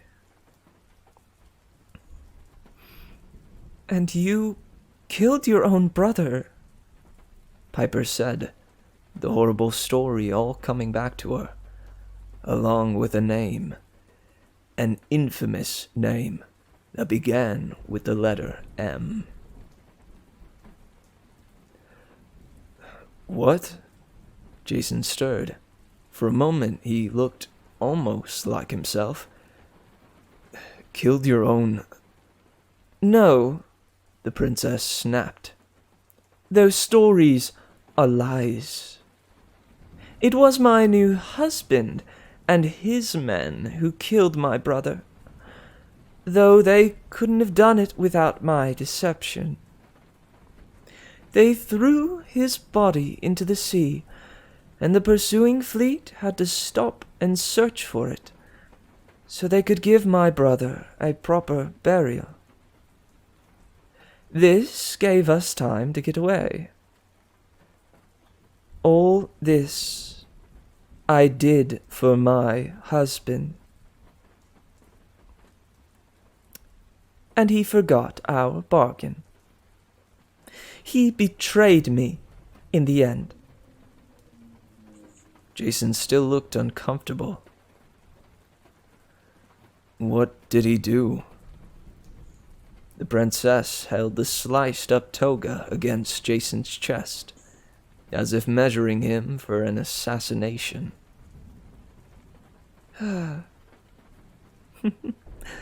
Don't you know the story, my boy? You, of all people,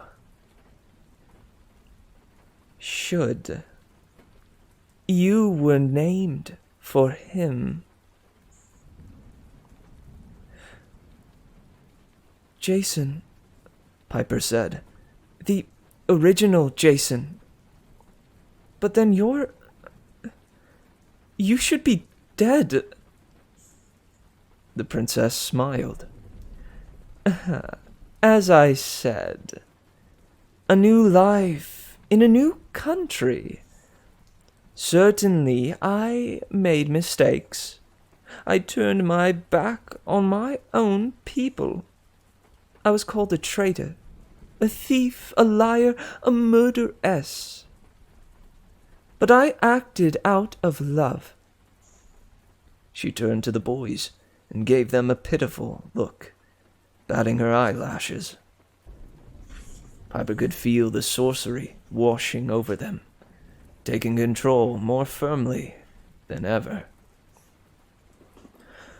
Oh, wouldn't you do the same for someone you loved, my dears? Oh, sure. Sure, Jason said. Okay, Leo said. Guys! Piper ground her teeth in frustration. Don't you see who she is? Don't you... Let's continue, shall we? The princess said breezily. I believe you wanted to talk about a price for the storm spirits. And your satyr? Leo got distracted on the second floor with the appliances. No way, he said. Is that an armored forge? Is that an armored forge? Before Piper could stop him, he hopped off the escalator and ran over to a big oval oven that looked like a barbecue on steroids. When they caught up with him, the princess said. You have good taste. This is the H-2000, designed by Hephaestus himself. Hot enough to melt celestial bronze or imperial gold. Jason flinched as he recognized that term. Imperial gold? The princess nodded. Yes, my dear. Like that weapon so cleverly concealed in your pocket. To be properly forged, imperial gold had to be consecrated in the Temple of Jupiter on Capitoline Hill in Rome. Quite a powerful and rare metal. But like the Roman Empire emperors, quite volatile. But be sure never to break that blade. She smiled pleasantly. Rome was after my time, of course. But I do hear stories. And now, over here, the Golden Throne is one of my finest luxury items. Hephaestus made it as a punishment for his mother, Hera. Sit in it, and you'll be immediately trapped.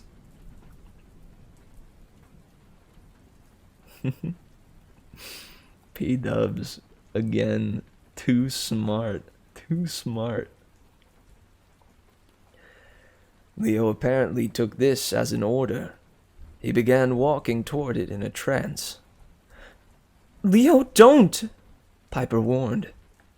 He blinked. How much for both? How much for both? Oh, the seat I could let you have for 5 great deeds. The forge, 7 years of servitude. And for only a bit of your strength? She led Leo into the appliance section, giving him prices on various items. Piper didn't want to leave him alone with her, but she had to try reasoning with Jason. She pulled him aside and slapped him across the face. Ow, he muttered sleepily. what was that for? Snap out of it, Piper hissed. What do you mean? She's charm-speaking you. Can't you feel it? He knit his eyebrows. She seems okay. She's not okay. She shouldn't even be alive. She was married to Jason, the other Jason, 3,000 years ago. Remember what Boreas said? Something about the souls no longer being confined to Hades? It's not just monsters who can't stay dead. She's come back from the underworld. Jason shook his head uneasily. She's not a ghost. No. She's worse. She's... Children! The princess was back with Leo in tow. If you please, we will now see what you came for. That is what you want, yes? Piper had to choke back a scream. She was tempted to pull out her dagger and take on this witch herself, but she didn't like her chances. Not in the middle of Her Highness's department store, while her friends were under a spell. Piper couldn't even be sure they'd take her side in a fight. She had to figure out a better plan. They took the escalator down to the base of the fountain. For the first time, Piper noticed 2 large bronze sundials, each about the size of a trampoline, inlaid on the marble tile floor to the north and south of the fountain. The gilded, oversized canary cage stood to the east and west, and the furthest one held the storm spirits. They were so densely packed, spinning around like a super concentrated tornado, that Piper couldn't tell how many there were. Dozens, at least. "Hey!" Leo said. "Hey! Coach Hedge looks okay!" They ran to the nearest canary cage. The old satyr seemed to have been petrified at the moment he was sucked into the sky above the Grand Canyon.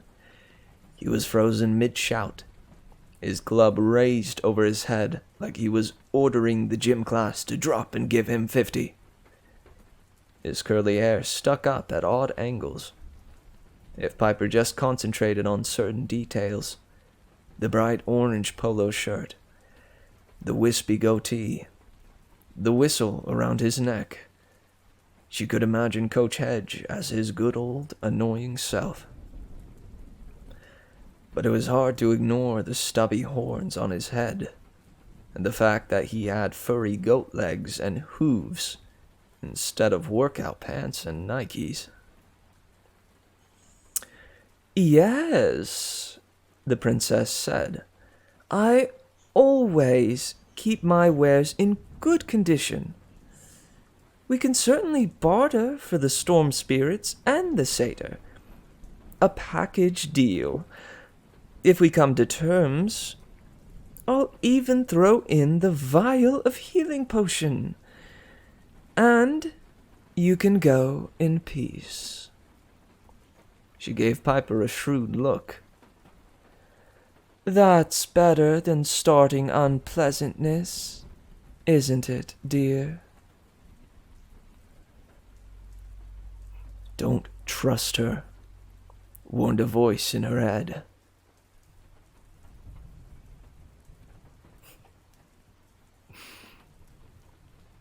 If Piper was right about this lady's identity, nobody would be leaving in peace. A fair deal wasn't possible. It was all a trick. But her friends were looking at her, nodding urgently and mouthing, "Say yes." Piper needed more time to think. P-dubs. I mean, I can neither confirm nor deny.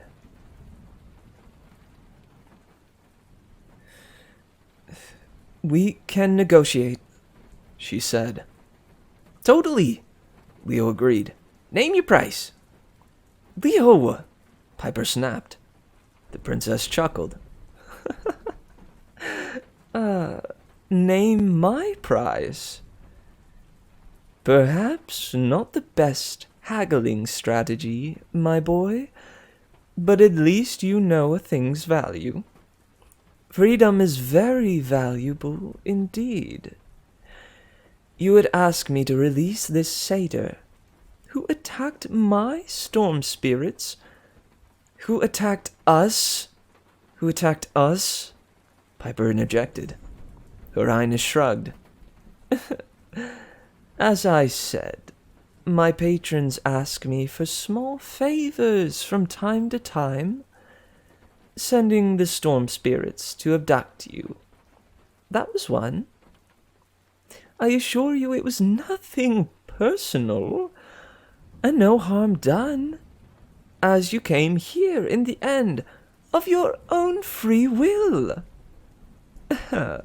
At any rate, you want the satyr freed, and you want my storm spirits, who are very valuable servants, by the way, so you can hand them over to that tyrant, Aeolus.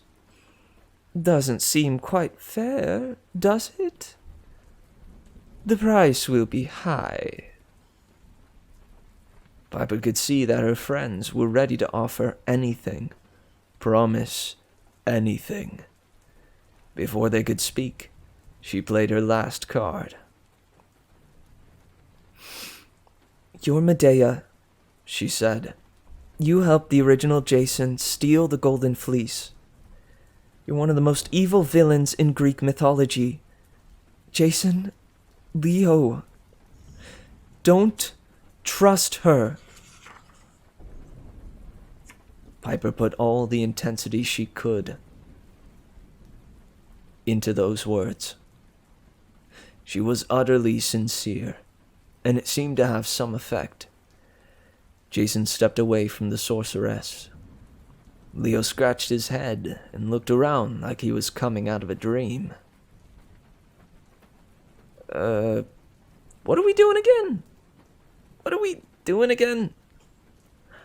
Boys! The princess spread her hands in a welcoming gesture. Her diamond jewelry glittered, and her painted fingers curled like blood-tipped claws. It's true, I'm Medea, but I'm so misunderstood. Oh, Piper, my dear, you don't know what it was like for women in the old days. We had no power, no leverage. Often we couldn't even choose our own husbands. But I was different. I chose my own destiny by becoming a sorceress. Is that so wrong? I made a pact with Jason. My help to win the fleece in exchange for his love. A fair deal. He became a famous hero. Without me, he would have died unknown on the shores of Colchis. Jason, Piper's Jason, scowled. Then, you really did die 3,000 years ago. You came back from the underworld? Death no longer holds me, young hero, Medea said. Thanks to my patron, I am flesh and blood again. You reformed? Leo blinked. Like a monster? Like a monster? Medea spread her fingers. The steam hissed from her nails, like water splashed on hot iron. You have no idea what's happening, do you, my dears? It is so much worse than a stirring of monsters from Tartarus. My patron knows that giants and monsters are not her greatest servants. I am mortal. I learn from my mistakes, and now that I have returned to the living, I will not be cheated again. Now, here is my prize for what you ask. Guys, Piper said, the original Jason left Medea because she was crazy and bloodthirsty. Lies, Medea said. On the way back from Colchis, Jason's ship landed at another kingdom, and Jason agreed to dump Medea and marry the king's daughter. After I bore him 2 children, Medea said. Still he broke his promise. I ask you, was that right? Jason and Leo dutifully shook their heads, but Piper wasn't through. It may not have been right, she said, but neither was Medea's revenge. She murdered her own children to get back at Jason. She poisoned his new wife and fled the kingdom. Medea snarled. An invention to ruin my reputation. The people of the Corinth, that unruly mob, killed my children and drove me out.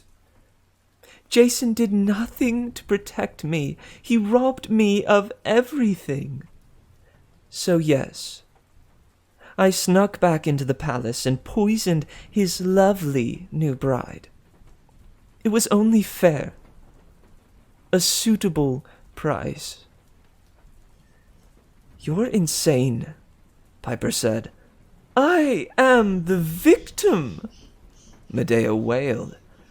I died with my dreams shattered. But no longer. I know now not to trust heroes. When they come asking for treasures, they will pay a heavy price. Especially the ones asking. Especially when the one asking has the name of Jason. The fountain turned bright red. Piper drew her dagger, but her hand was shaking almost too badly to hold it. Jason, Leo, it's time to go. Now. Before you've closed the deal, Medea asked, what of your quest, boys? And my price is so easy. Did you know this fountain is magic? If a dead man were to be thrown into it, even if he was chopped to pieces, he would pop back out fully formed, stronger and more powerful than ever. Seriously? Leo asked. Leo, she's lying, Piper said. She did that trick with somebody before, a king, I think. She convinced his daughter to cut him to pieces so he could come out of the water young and healthy again.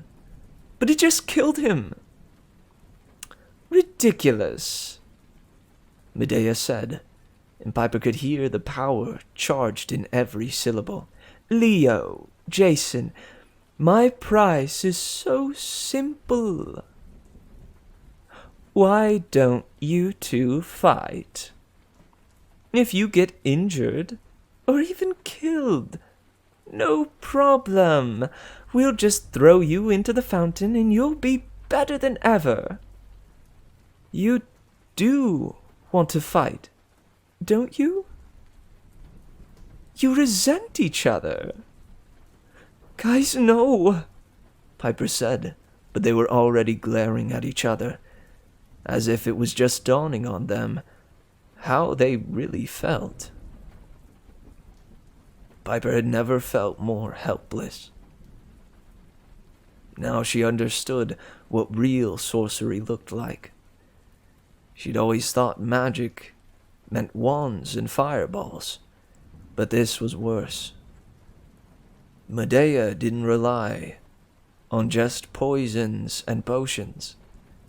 Her most potent weapon was her voice.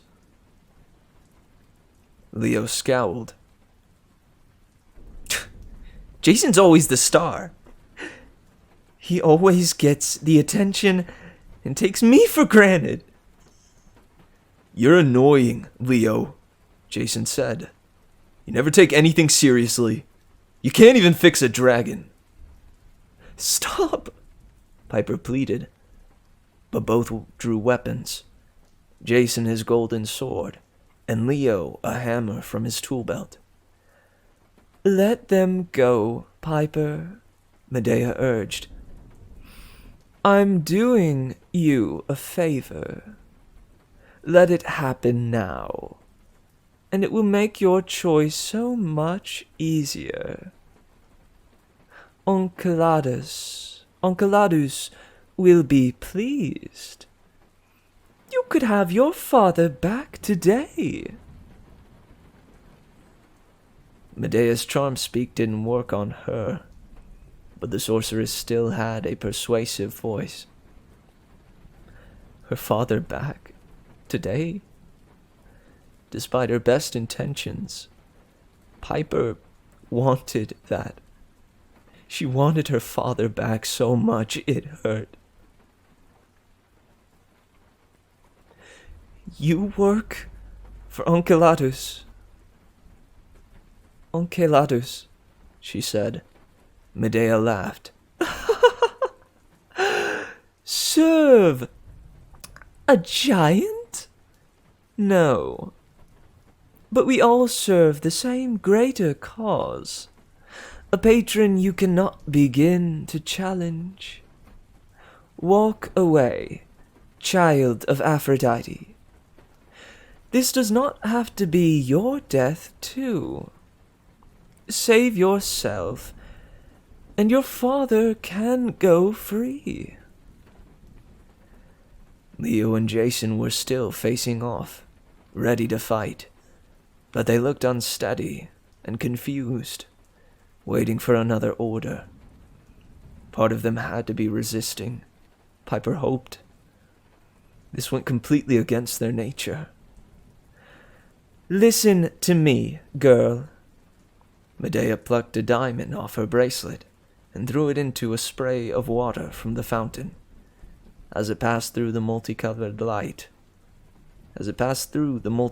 light, Medea said, "O Iris, goddess of the rainbow, show me the office of Tristan MacLean." The mist shimmered, and Piper saw her father's study.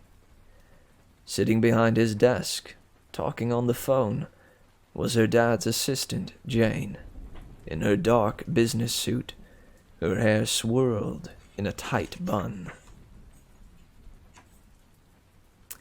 "Hello, Jane," Medea said. Jane hung up the phone calmly. "How can I help you, ma'am?" "Hello, Piper." You... Piper was so angry she could hardly talk. "Yes, child," Medea said. "Your father's assistant. Quite easy to manipulate. An organized mind for a mortal, but incredibly weak." "Thank you, ma'am," Jane said. "Don't mention it," Medea said. "I just wanted to congratulate you, Jane. Getting Mr. MacLean to leave town so suddenly, to take his jet to Oakland without alerting the press or the police. Well done. No one seems to know where he's gone. And telling him his daughter's life was on the line?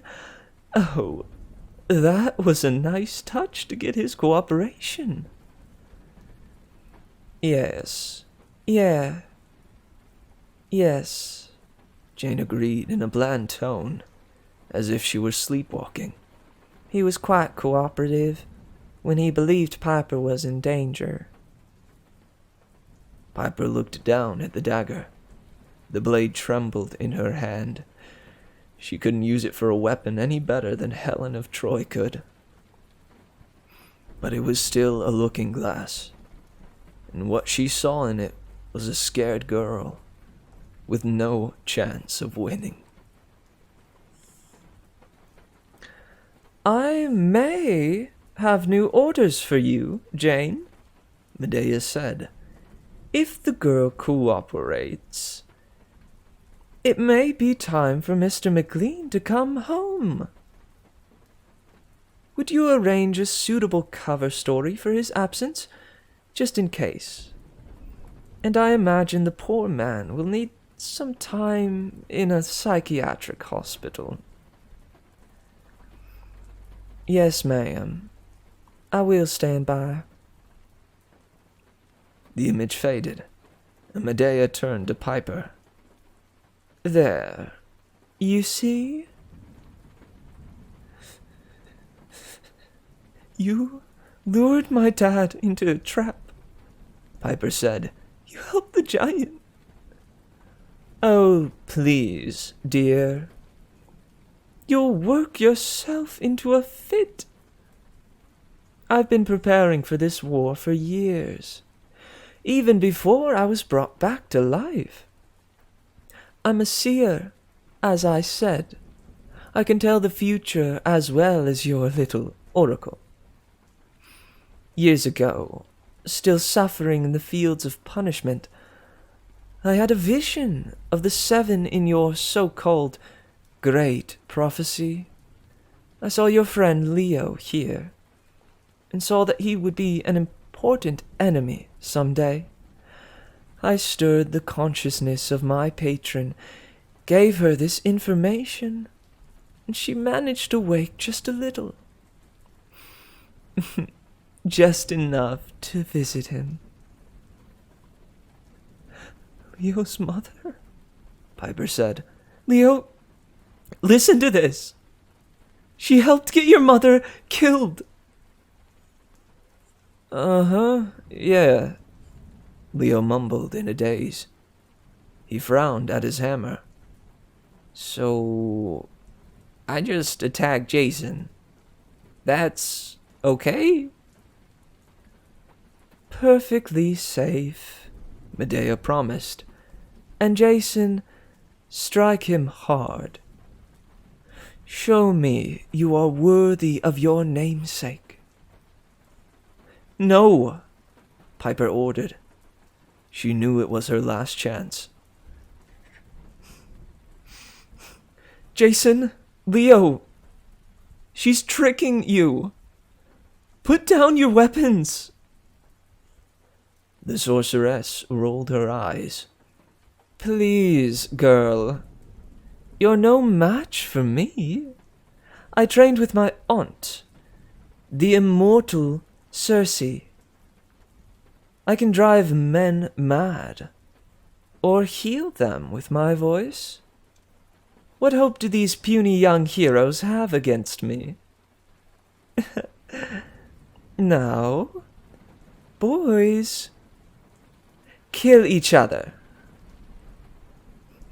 Jason, Leo, listen to me. Piper put all her emotion into her voice. For years, she'd been trying to control herself and not show weakness. But now she poured everything into her words. Her fear, her desperation, her anger. She knew she might be signing her dad's death warrant. She cared too much about her friends to let them hurt each other. Medea is charming you. It's part of her magic. You are best friends. Don't fight each other. Fight her. They hesitated, and Piper could feel the spell shatter. Jason blinked. Leo, was I just about to stab you? Something about my mother? Something about my mother? Leo frowned, then turned toward Medea. You're working for Dirt Woman. You sent her to the machine shop. He lifted his arm. Lady, I got a 3-pound hammer with your name on it. Bah, Medea sneered. I'll simply collect payment another way. She pressed one of the mosaic tiles on the floor, and the building rumbled. Jason swung his sword at Medea, but she dissolved into smoke and reappeared at the base of the elevator. Escalator. You're slow, hero. Take your frustration out on my pets. Before Jason could go after her, the giant bronze sundials at either end of the fountain swung open. 2 snarling, gold beasts, flesh and blood, winged dragons, crawled out from the pits below. Each was the size of a camper van. Maybe not large compared to Festus, but large enough.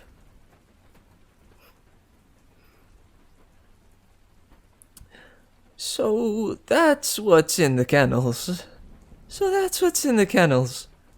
Leo said meekly. The dragons spread their wings and hissed. Piper could feel the heat coming off their glittering skin. One turned an angry orange eye on her. "Don't look them in the eye," Jason warned. "They'll paralyze you." "Indeed." Medea was leisurely riding the escalator up, leaning against the handrail as she watched the fun. "These two dears have been with me a long time. Sun dragons, you know, gifts from my father, Helios. They pulled my chariot when I left Corinth. And now they will be your destruction. Ta-ta!" The dragons lunged. Leo and Jason charged to intercept. Piper was amazed how fearlessly the boys attacked, working like a team who had trained together for years.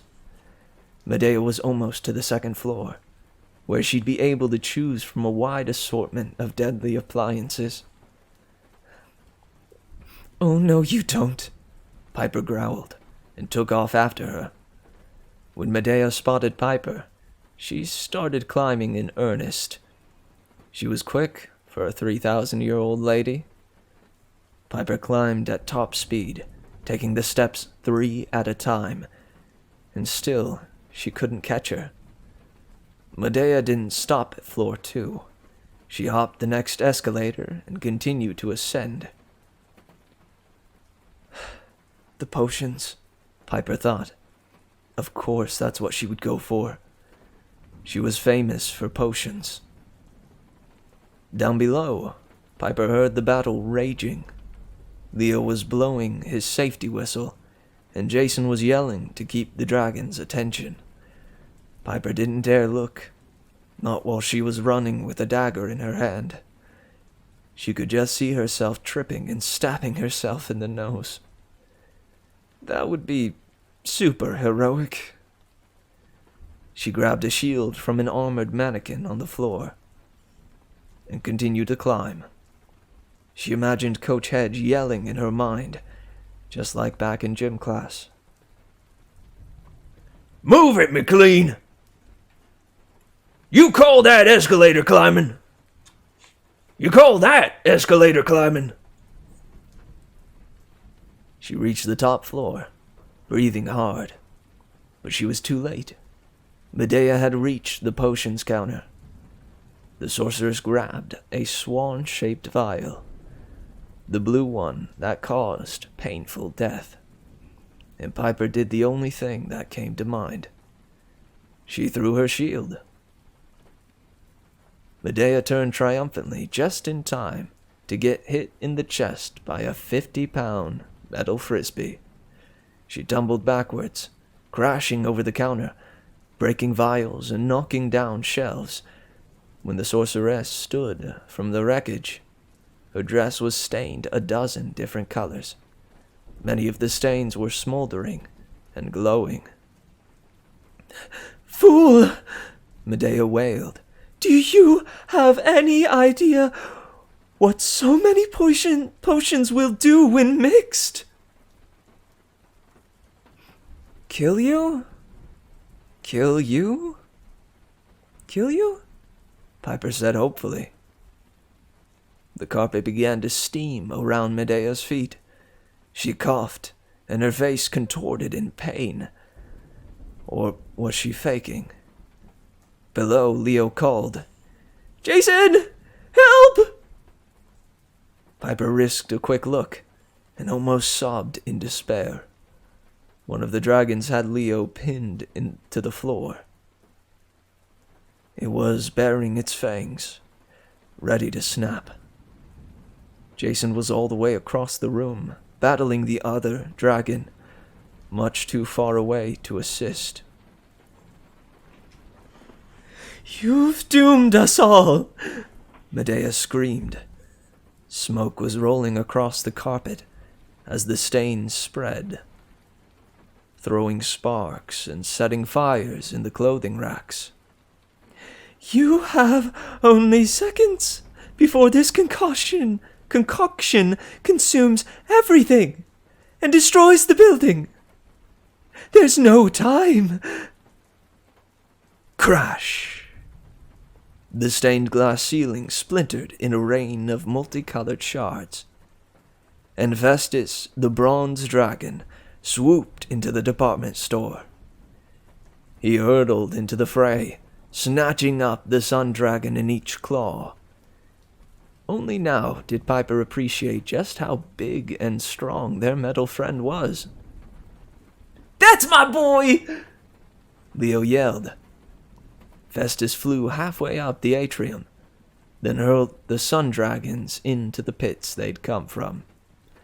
Leo raced to the fountain and pressed the marble tile, closing the sundials. They shuddered as the dragons banged against them, trying to get out, but for the moment, they were contained. Medea cursed in some ancient language. The whole fourth floor was on fire now, the air filled with nauseous gas. Even with the roof open, Piper could feel the heat intensifying. She backed up to the edge of the railing, keeping her dagger pointed toward Medea. "I will not be abandoned again!" The sorceress knelt and snatched up the red healing potion, which had somehow survived the crash. "You want your boyfriend's memory restored? Take me with you!" Piper glanced behind her. Leo and Jason were on board Festus's back. The bronze dragon flapped his mighty wings, snatched the two cages with the satyr and the storm spirits in his claws, and began to ascend. The building rumbled. Fire and the smoke curled up the walls, melting the railings, turning the air to acid. "You'll never survive your quest without me," Medea growled. "Your boy hero will stay ignorant forever, and your father will die. Take me with you." For one heartbeat, Piper was tempted. Then she saw Medea's grim smile. The sorceress was confident in her powers of persuasion, confident that she could always make a deal, always escape, and win in the end.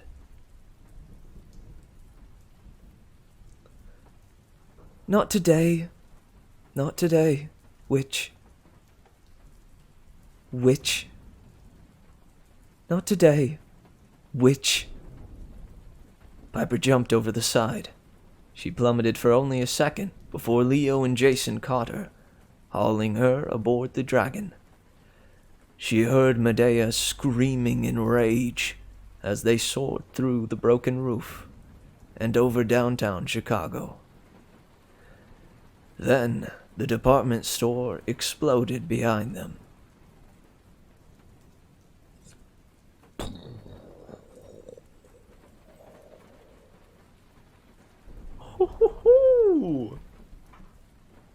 Oh man!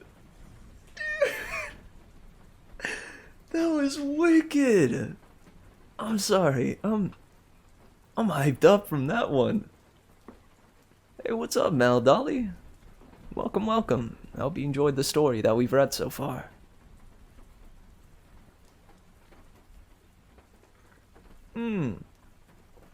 That one got intense.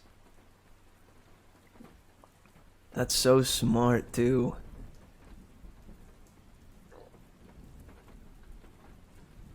Man, Rick Riordan's way of including various people and villains from Greek mythology is so cool, man. It's so cool. Kaboom! and ending it all with a massive explosion. Pfft. What more could you ask for? Riordan? No. No. That's not right, is it?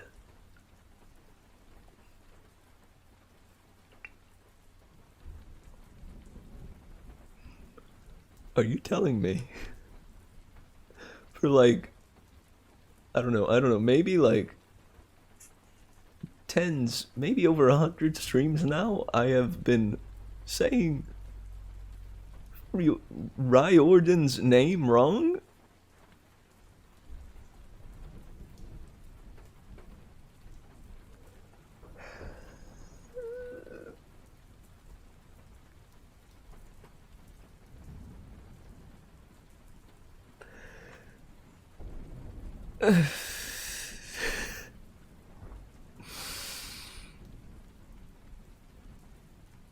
God, that's embarrassing.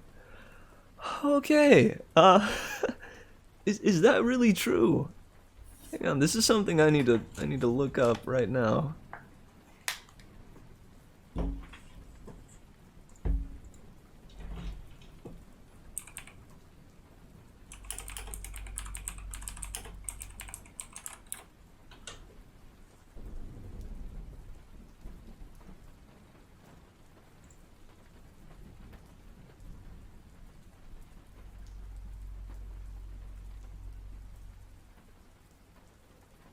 Well, here it says Reardon or Riordan. Re as in tree, dun as in sun. Ah, but here there's another way to pronounce it. That is Riordan. Riordan. And he prefers Riordan? Riordan? He prefers Riordan. But Reardon sounds so much better. I don't know, dude. I don't know. Why the rye? Why the rye? When you can re. Why the rye? When you can re. Come on, Rick. Come on, man. Riordan. I don't make the rules, man. Shoot, dude. Well, this is an official admittance to my saying his name wrong this entire time. I apologize. And I'll say his name correctly going forward. No, it's okay. I believe you, P-dubs.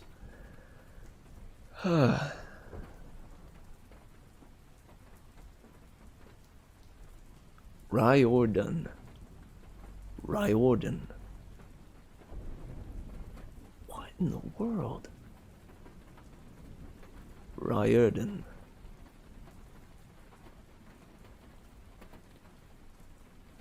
Done. Dude. I'm Riordan with this nonsense.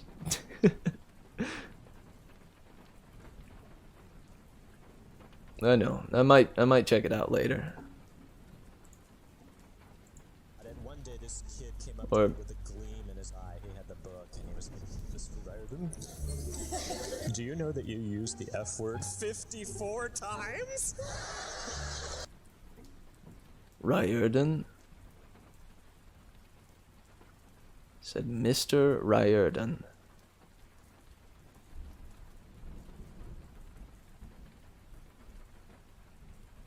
It's rye, as in the bread. As in the end of spider. And then done, as in I'm done.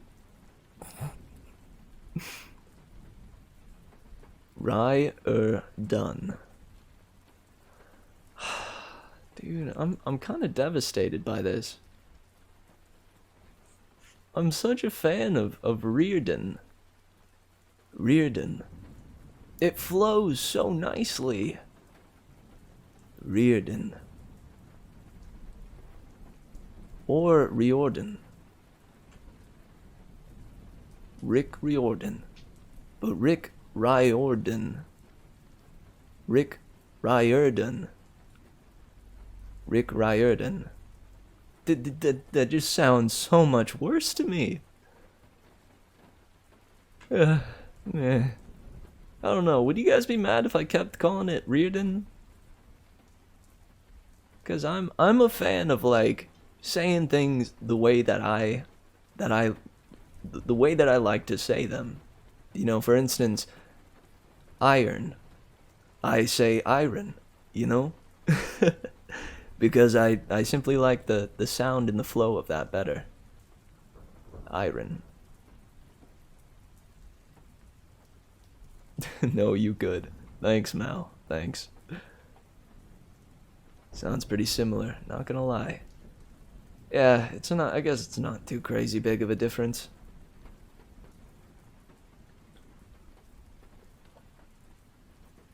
Yeah, that makes sense. As long as I know and choose it on my own accord. Dude, my mind has been boggled. My mind has been so boggled. Holy heck.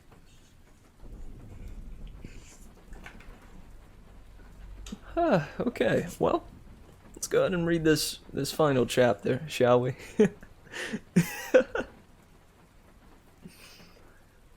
Dang.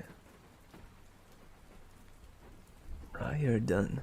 I hope the music in the background of that was royalty free. I think it was. Right? It sounded like royalty free music. Bum ba da dum bum bum ba dum bum bum bum ba da dum bum bum ba dum bum bum ba da dum bum. I think I've heard that one in a few Vanoss gaming videos long ago. Okay, so this is The Lost Hero by Rick Riordan. Yeah. 19. Leo. Leo kept looking back. He half expected to see those nasty sun dragons, toting a flying chariot with a screaming magical saleswoman throwing potions, but nothing followed them. He steered the dragon toward the southwest. Eventually, the smoke from the building department store. The burning department store faded in the distance, but Leo didn't relax until the suburbs of Chicago gave way to snowy fields, and the sun began to set. Whew. Good job, Festus. He patted the dragon's metal hide. You did awesome. The dragon shuddered. Gears popped and clicked in his neck. Leo frowned. He didn't like those noises. If the control disc was failing again... No. Hopefully, it was something minor. Something he could fix. I'll give you a tune-up next time we land. I'll give you a tune-up next time we land, Leo promised. You've earned some motor oil and Tabasco sauce. Festus whirled his teeth, but even that sounded weak. He flew at a steady pace, his great wings angling to catch the wind. But he was carrying a heavy load. 2 cages in his claws, plus 3 people on his back. The more Leo thought about it, the more worried he got.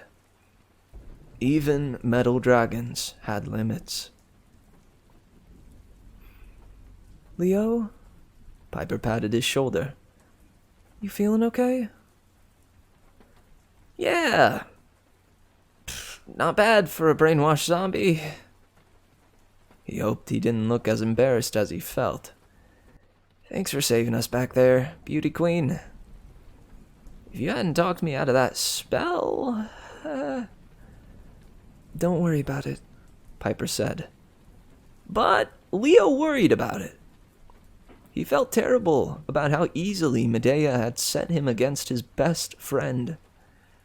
And those feelings hadn't come from nowhere. His resentment of the way Jason always got the spotlight. It didn't really seem to need him. Leo did feel that way sometimes, even if he wasn't proud of it. What bothered him more was the news about his mom. Medea had seen the future down in the underworld. That was how her patron, the woman in the black earthen robes, had come to the machine shop 7 years ago to scare him, ruin his life, to scar him, and ruin his life. That's how his mother had died. Because of something Leo might do someday.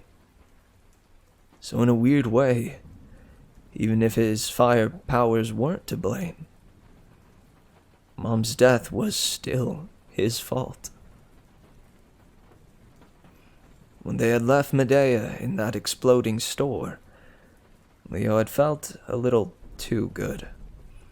He hoped she wouldn't make it out and would go right back to the fields of punishment where she belonged. Those feelings didn't make him proud either. And if souls were coming back from the underworld, was it possible Leo's mom could be brought back? He tried to put the idea aside. That was Frankenstein thinking. It wasn't natural. It wasn't right. Medea might have been brought back to life, but she hadn't seemed quite human, with the hissing nails and the glowing head and whatnot.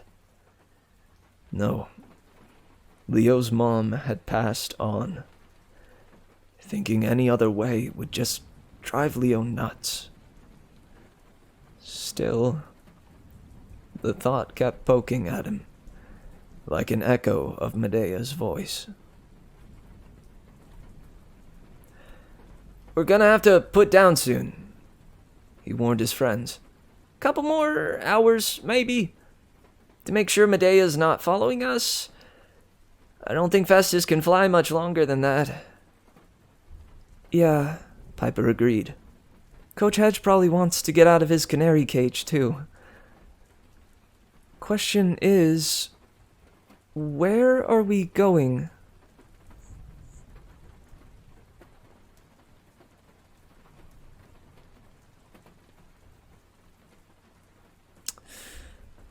The Bay Area? The Bay Area? Leo guessed. His memories of the department store were fuzzy, but he seemed to remember hearing that. Didn't Medea say something about Oakland? Piper didn't respond for so long, Leo wondered if he'd said something wrong. Piper's dad, Jason put in. Something's happened to your dad, right? He got lured into some kind of trap. Piper let out a shaky breath. Look, Medea said you would both die in the Bay Area. And besides, even if we went there, the Bay Area is huge. First, we need to find Aeolus and drop off the storm spirits. Boreas said Aeolus was the only one who could tell us exactly where to go. Leo grunted. So how do we find Aeolus? Jason leaned forward. You mean you don't see it? He pointed ahead of them, but Leo didn't see anything except clouds and the light of a few towns glowing in the dusk. What? Leo asked. That.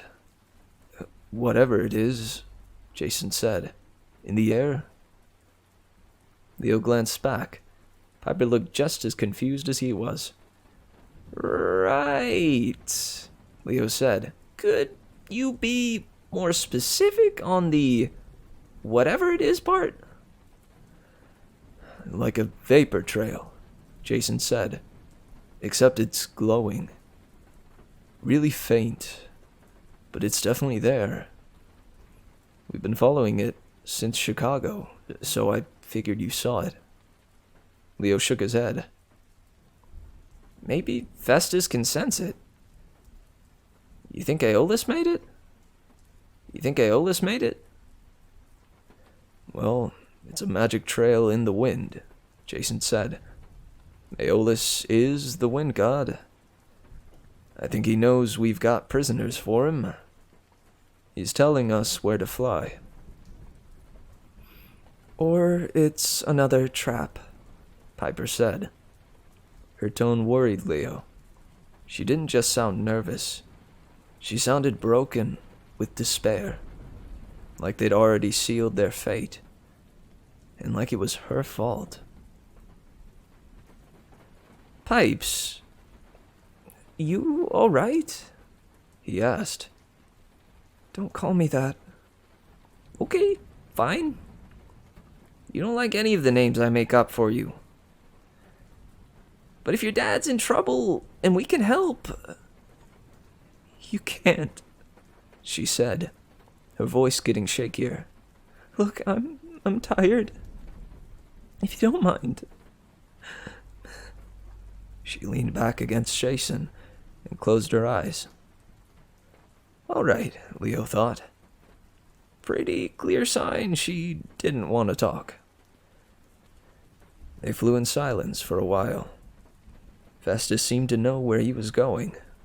He kept his course, gently curving toward the southwest, and hopefully Aeolus's fortress.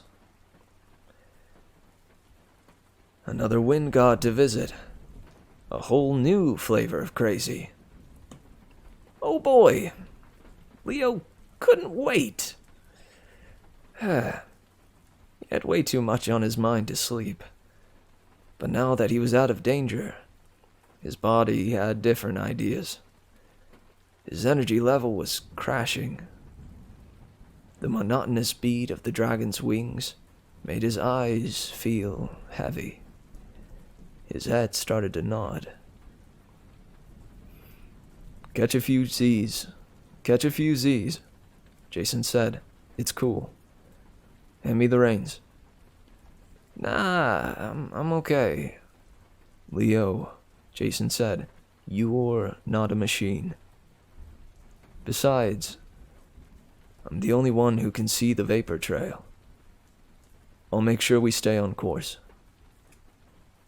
Leo's eyes started to close on their own. Yeah, alright. Maybe just... He didn't finish the sentence before slumping forward against the dragon's warm neck. In his dream, he heard a voice full of static, like a bad AM radio.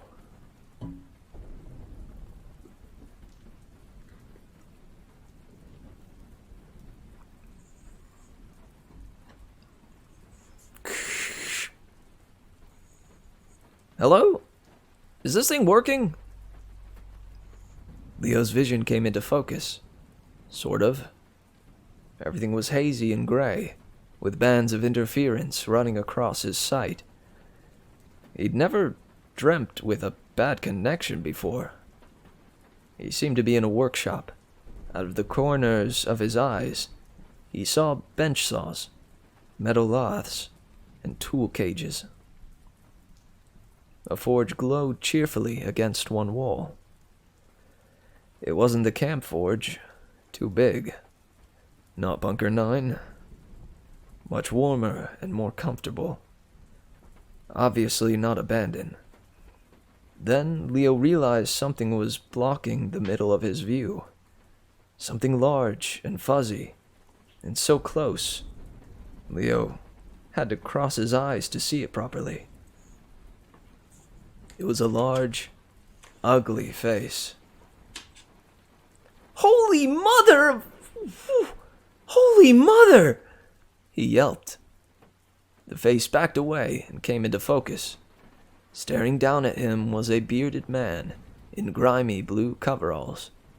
His face was lumpy and covered with welts, as if he'd been bitten by 1,000,000 bees or dragged across gravel. Possibly both. "Huh," the man said.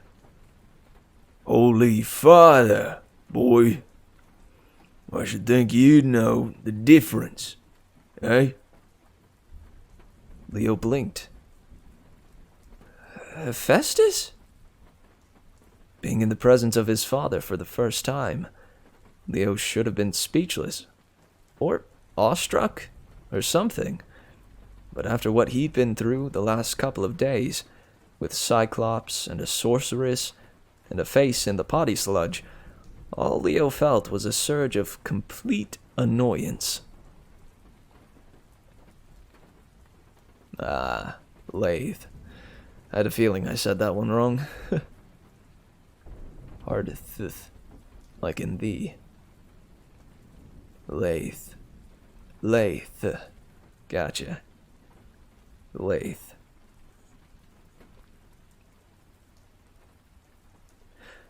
"Now you show up?" he demanded. "After 15 years? Great parenting, Furface. Where do you get off sticking your ugly nose into my dreams?" The god raised an eyebrow. A little spark caught fire in his beard. Then he threw back his head and laughed so loudly the tools rattled on the workbenches.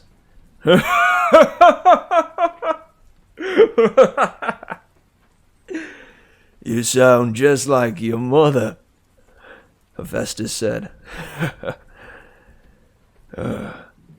I miss Esperanza. She's been dead 7 years. 7 years. Leo's voice trembled. Not that you'd care. Not that you'd care. But I do care, boy. About both of you.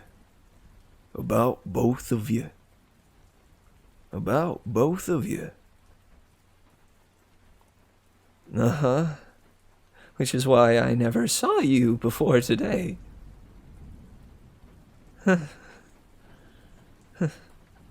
god made a rumbling sound in his throat, but he looked more uncomfortable than angry. He pulled a miniature motor from his pocket and began fiddling absently with the pistons, just the way Leo did when he was nervous. I'm not good with children, the god confessed, or people. Well, any organic life forms, really. I thought about speaking to you at your mom's funeral. Then again, when you were in 5th grade. The science project you made, steam-powered chicken chucker. Chucker. Very impressive. Very impressive. You saw that? You saw that? Hephaestus pointed to the nearest work table, where a shiny bronze mirror showed a hazy image of Leo asleep on the dragon's back. But is that me? Leo asked. Like, me, right now. Having this dream? Looking at me having a dream? Looking at me having a dream? Hephaestus scratched his beard. No, you've confused me. But yes, it's you. I've always kept my eye on you, Leo. But talking to you is, different. Different. You're scared, Leo said. Grommets and gears, the god yelled. Of course not. Yeah. You're scared. You're scared. But Leo's anger seeped away. He'd spent years thinking about what he'd say to his dad if he ever met him. How Leo would chew him out for being a deadbeat. Now, looking at the bronze mirror, Leo thought about his dad watching his progress over the years. Even his stupid science experiments. Maybe Hephaestus was still a jerk. But Leo kind of understood where he was coming from. Leo knew about running away from people, not fitting in. He knew about hiding out in a workshop rather than trying to deal with organic life forms. So, Leo grumbled. You keep track of all your kids? You got like 12 back at camp. How do you even... Never mind. I don't want to know.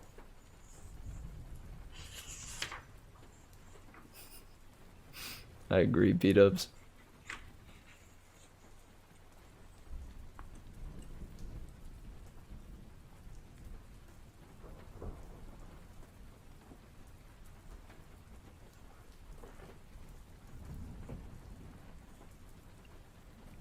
Grommets and gears.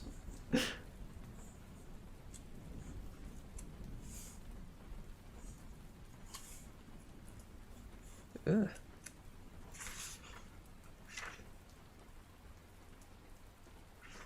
Never mind. I don't want to know. Hephaestus might have blushed, but his face was so beat up and red, it was hard to tell. Gods are different from mortals, boy. From mortals, boy. We can exist in many places at once. Wherever people call on us. Wherever our sphere of influence is strong. In fact, it's rare our entire essence is ever together in one place. Our true form. It's dangerous. Powerful enough to destroy any mortal who looks upon us. So, yes, lots of children. Add to that our different aspects, Greek and Roman. The god's fingers froze on his engine project. That is to say, being a god is complicated. And yes, I try to keep an eye on all my children. But you especially.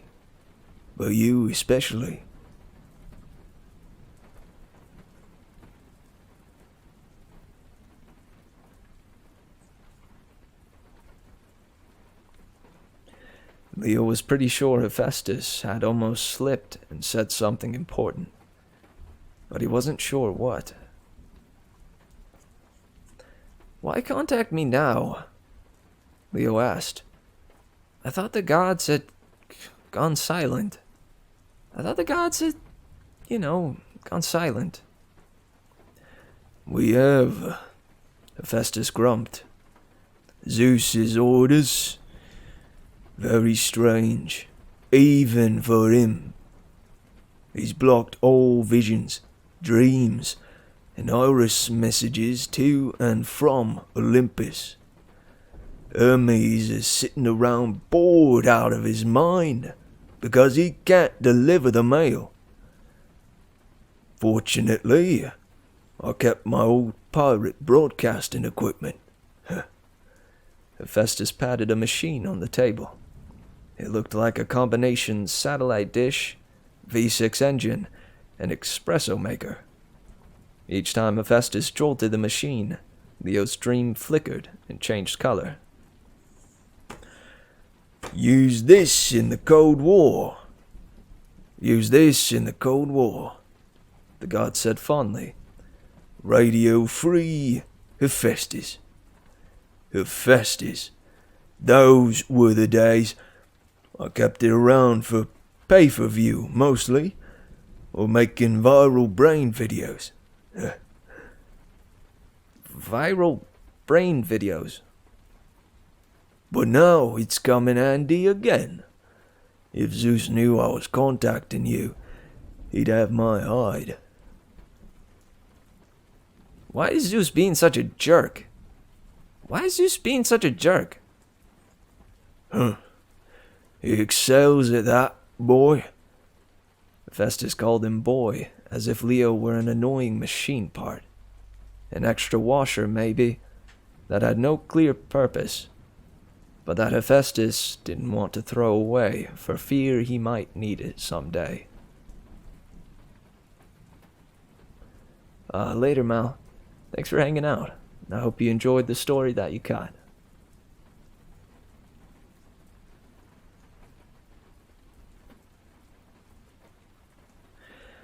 Not exactly heartwarming. Then again, Leo wasn't sure he wanted to be called son. Leo wasn't about to start calling this big, awkward, ugly guy Dad. Hephaestus got tired of his engine, tossed it over his shoulder. Before it could hit the floor, it sprouted helicopter wings and flew itself into a recycling bin. It was the second Titan War, I suppose, Hephaestus said. That's what got Zeus upset. We gods were, well, embarrassed. Don't think there's any other way to say it. But you won, Leo said. The god grunted.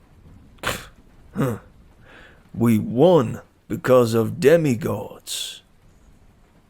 Because the demigods of... Again he hesitated, as if he'd almost made a slip. Of Camp Half-Blood took the lead.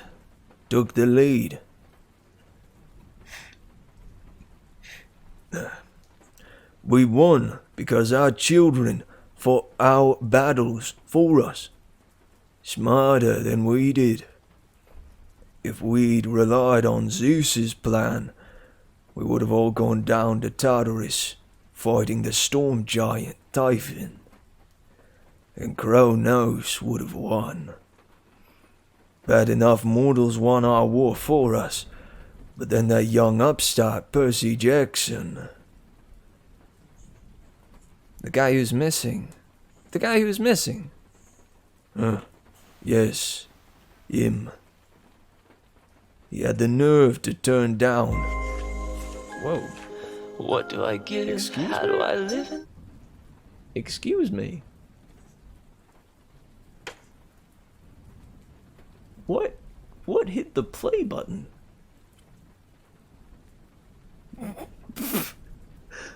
I'm sorry, guys. My bad. Speaking of radio.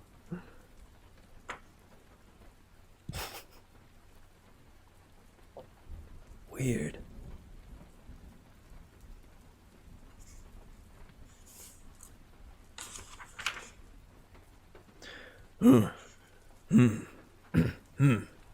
Yes, him. He had the nerve to turn down our offer of immortality and tell us to pay better attention to our children. No offense. Oh. How could I take offense? Please, go on ignoring me, please. Mighty understanding of you. Hephaestus frowned, then sighed wearily. Mighty understanding of you. Hephaestus frowned, then sighed wearily. That was sarcasm, wasn't it? Machines don't have sarcasm, usually. But as I was saying, the gods felt ashamed, shown up by mortals. At first, of course, we were grateful, but after a few months, those feelings turned bitter. We're gods, after all. We need to be admired, looked up to, held in awe and admiration.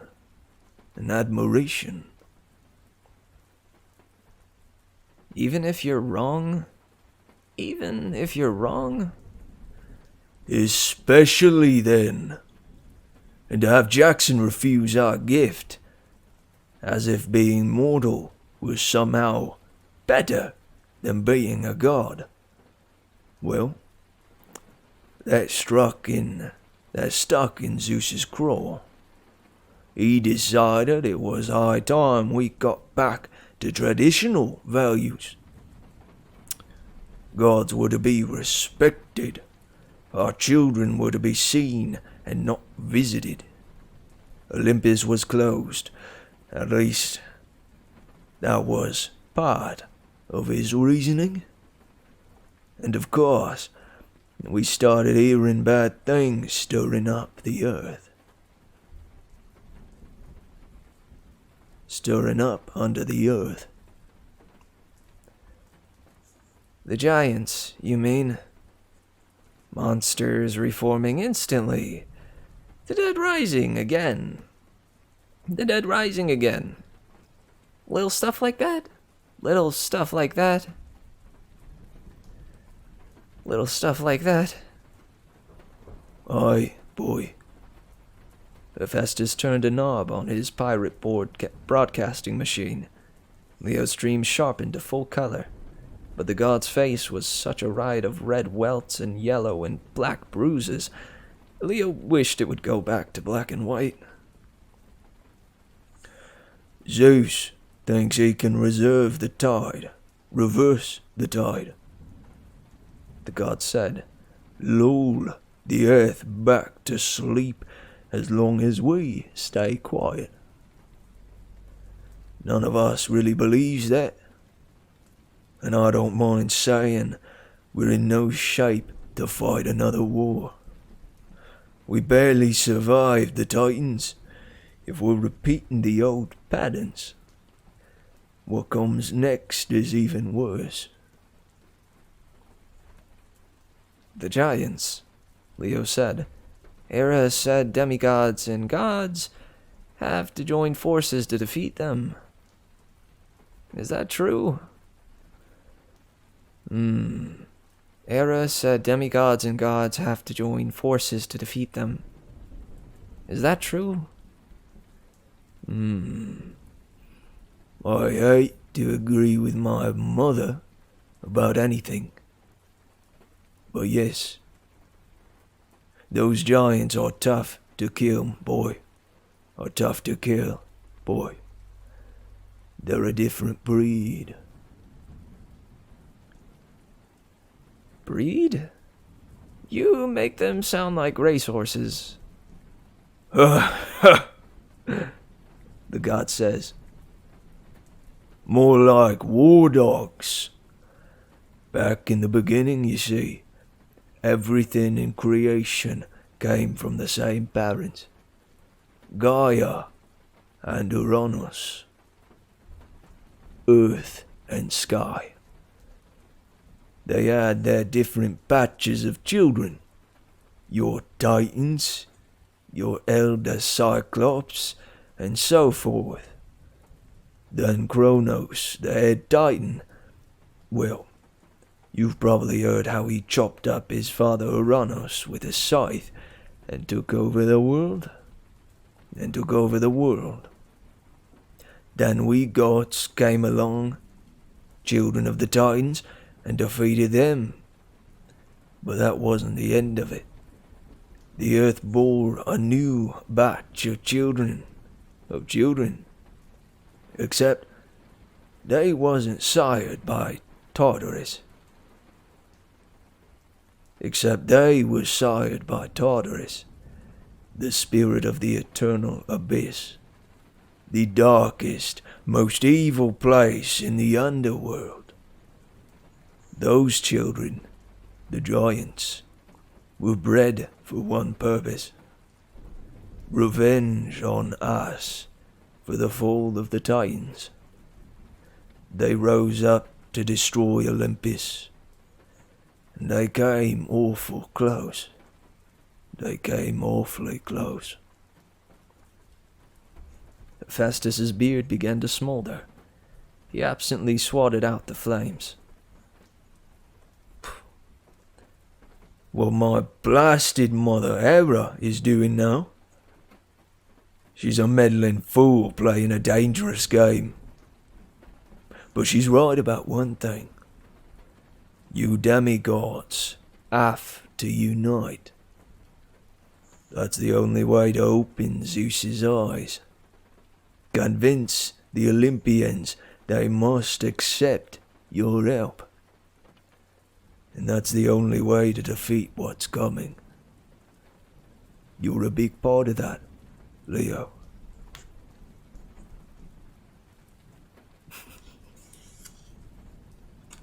The god's gaze seemed far away. Leo wondered if really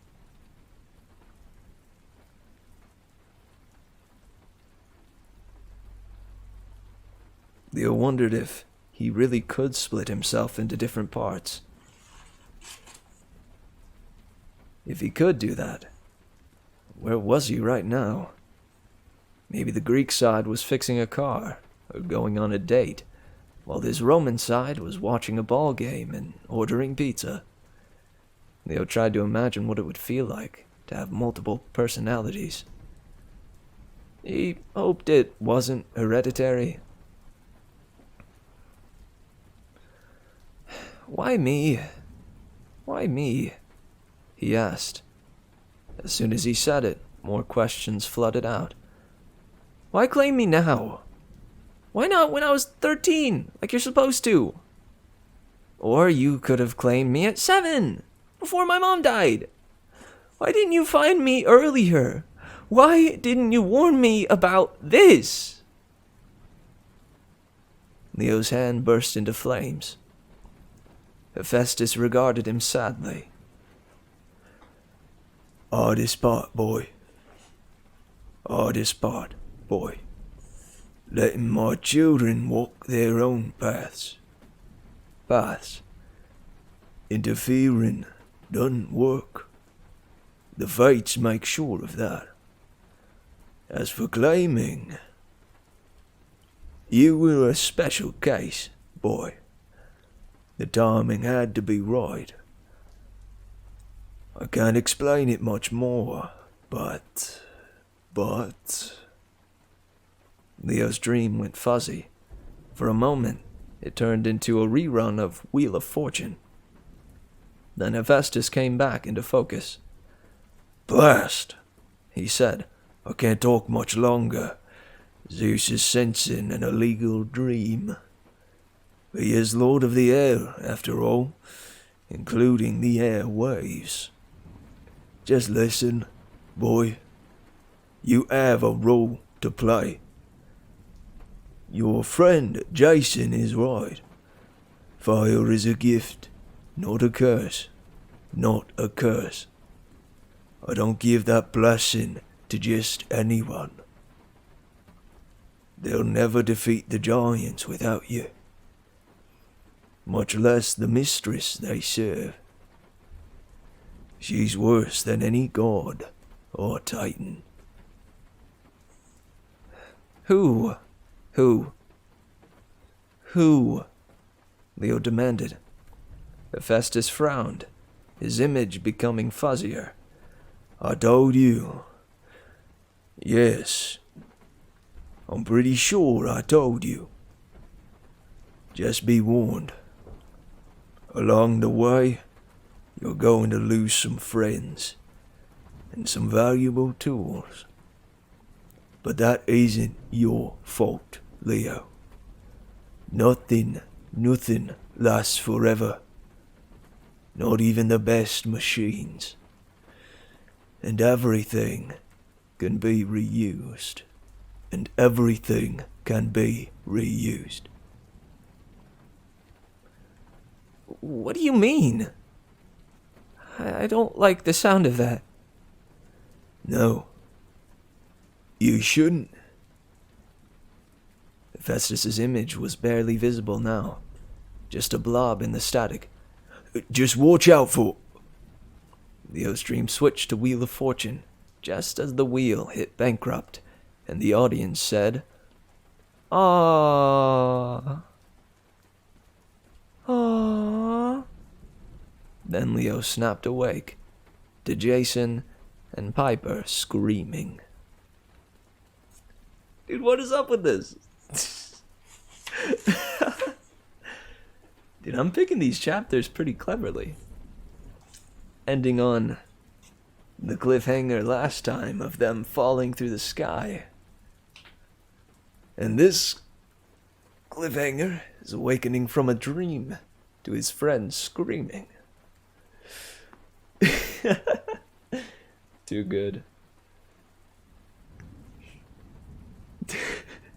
Ham radio. HAM. Oh snap, I didn't think about that. Ever casually get so worked up and light your beard on fire? Happens to me all the time, man. It's a real hindrance. It's a real dang thing. You know, my luscious beard. No, I guess it would be my hair in my scenario. My hair. Dang. Yo, Hephaestus contacts his son. So we found out now that pretty much everyone but Zeus is not okay with this whole closing Olympus thing. Come on, Zeus, what the heck? It's legitimately just Zeus. What a dunderhead. It makes sense, though, you know?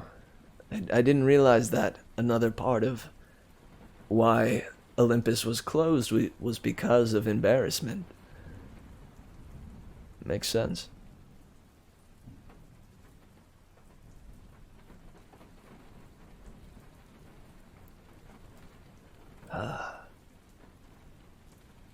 Well, guys.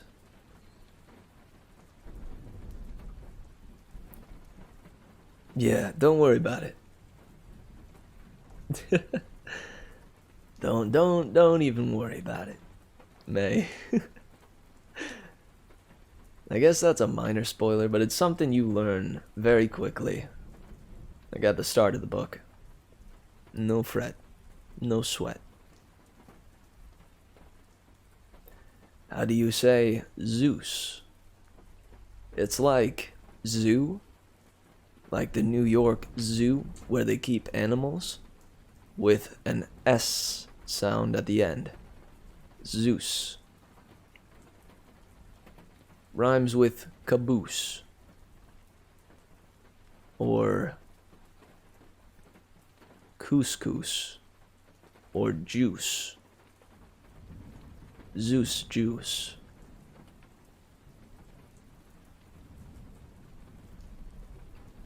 Closing Olympus is not a big deal then? It's a really big deal. It's just that you find out about it real early in The Lost Hero. And you find out more as to why they did it throughout the story. It's kind of cool. It's a rad way to say Zeus. Yeah, it's the only way I've ever known how. Unless it was Zeus. Zeus. But I'm pretty sure it's commonly known as Zeus. Zeus. Zeus juice. I mean, how do you even close Olympus?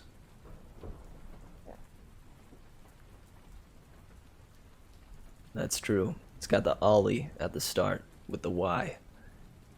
Olympus.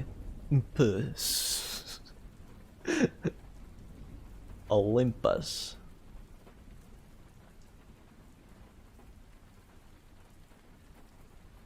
Heck yeah, dude. P-Dubs is our grammar man. I appreciate that. It's funny, I actually bonded with this one friend. I'll call him...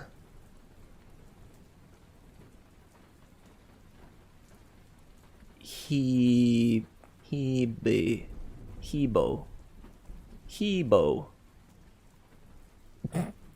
My friend Hebo.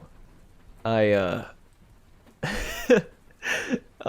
I initially bonded with him over how much he corrected my grammar. This was back when I was like 13 or 14, I think. But we legitimately bonded because he had this, I don't know, tendency that he just couldn't stop himself from correcting people's grammar whenever people would say things in an incorrect fashion. Right? For instance, if I were to say, Hebo and me went over to the hot dog stand, he'd stop me and say, no, Mitch, it's Hebo and I walked over to the hot dog stand. Or I guess it's more commonly like me and Hebo. Yes, I'm using Hebo as a as the stand-in name for this person. But yeah, like one of the things that we bonded over was like I was just genuinely appreciative, like that he would think to correct me, and you know, not be and be confident with it too. He knew this about himself, and he knew he couldn't stop himself, so he just did it without any, you know, apology like whatsoever. And I appreciated that so much. I was like, dude, this is fantastic. I get to learn more about how to actually talk right. And you don't have to feel bad like you normally do whenever you do that, because I found it to be a helpful thing. It was kind of cool. Is whoa a common word in Spanish? I don't think so. I don't even think that's like I think that's just two woes in a row. Whoa. But then again, I don't know much.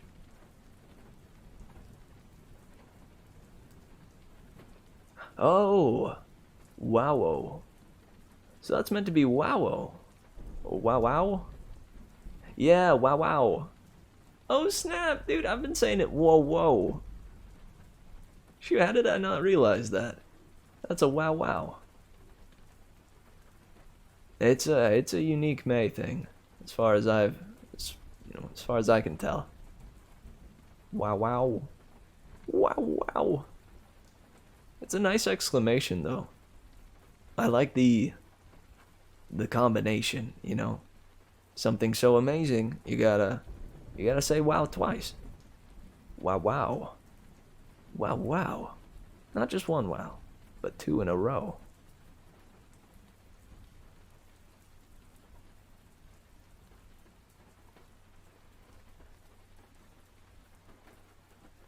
It's two wows and an A.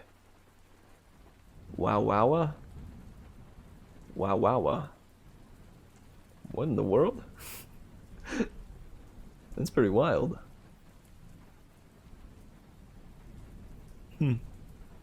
Well, hey, it's a good thing. Oh yeah, and the nice thing is that's something that can be universally understood as an exclamation of surprise or awe, or, you know, the various things you might mean for it to mean. And it's unique to you, which is freaking cool, you know?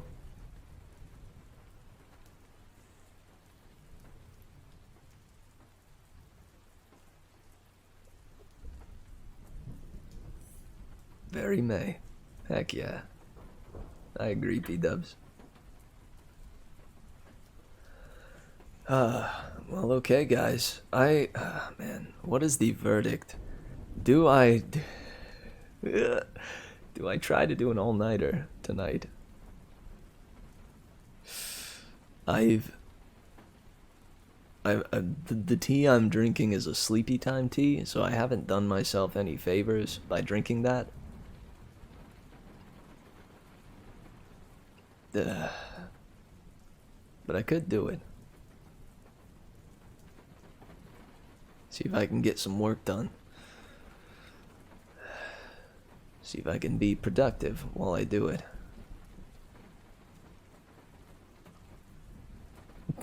Only if you read another chapter. B-dubs. I suppose you're not wrong.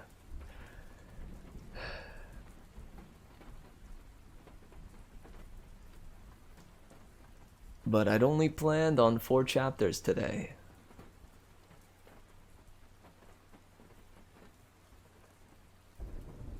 Heck yeah, May. I don't know.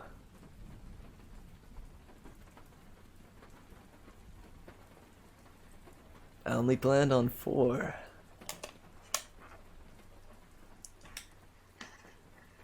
And that's a killer, that's a killer thing to leave on, or a killer cliffhanger too. Also, I have off this Wednesday, so I'll actually be streaming tomorrow. So we get some extra Lost Hero time in the week. Whoop whoop.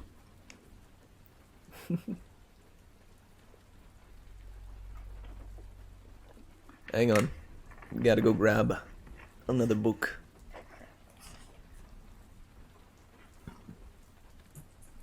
How many are the limit?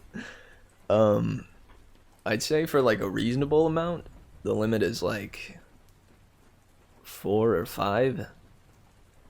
And then I've done up to 10. That is a thing that I've done. I gotta go grab some more books.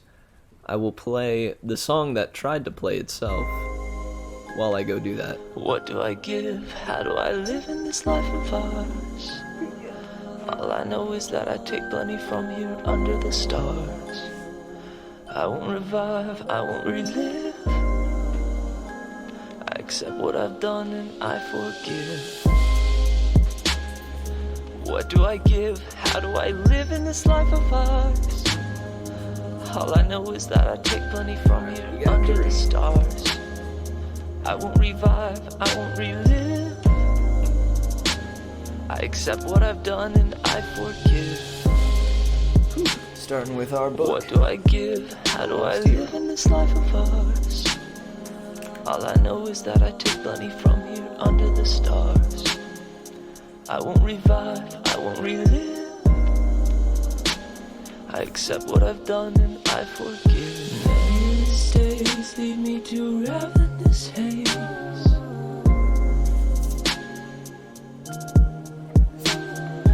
Nebulous days lead me to ravenous haze, which will block my gaze.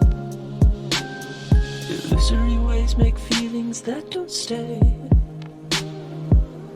In and out they face. Is it always that?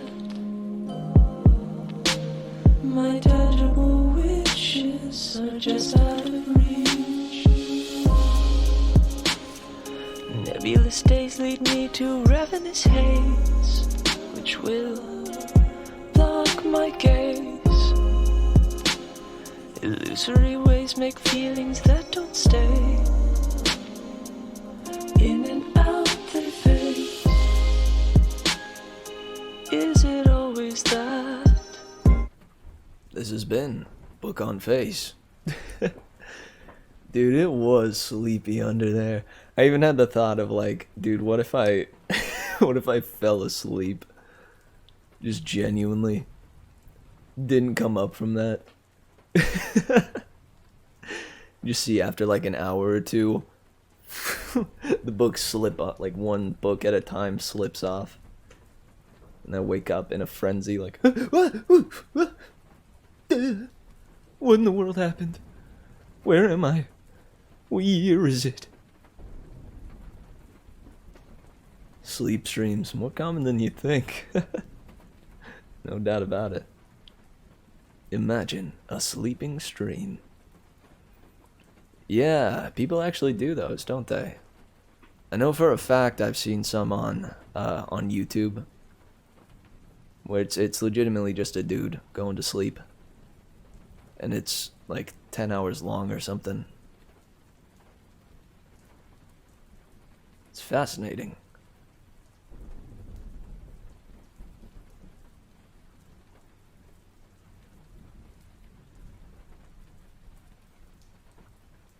But, unfortunately, on the Mary Mitch channel, we read books. We don't sleep. We don't snooze.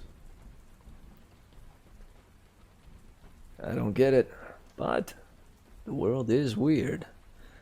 I agree, P-dubs. There are many things in this life that boggle my brain,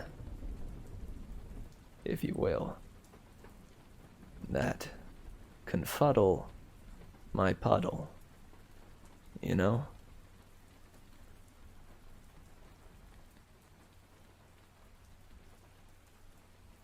Kind of weird, kind of cool. Heck yeah. And if people love that sort of thing, if it helps them, you know, increases their quality of life, that's fan-flippin-tastic. Some good stuff.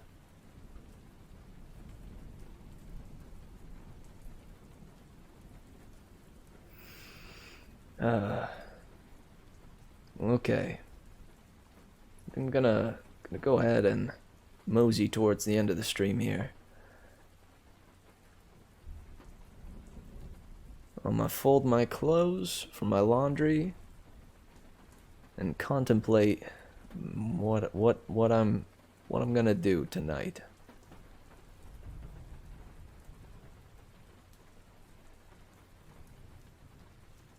We should brainstorm some high point rewards. Oh yeah? I'd be down with that.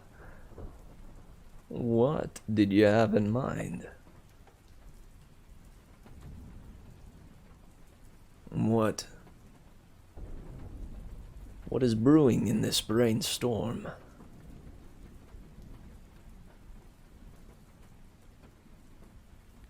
Ah, heck yeah. Thank you for clarifying, P-dubs.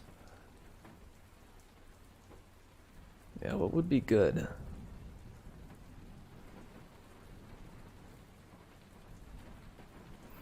I know there's the classic, like if you get 1,000,000 points or something, you can immediately become a moderator.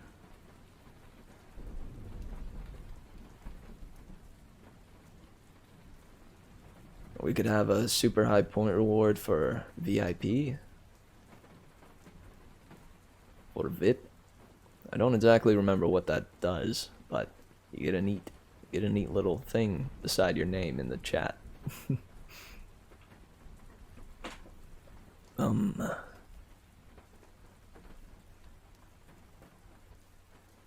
Maybe one of them could be, you give me a topic to make a song about, and it can literally, like, the song creation suggestion could be anything from, hey, do like a Small Ant remix to do a song about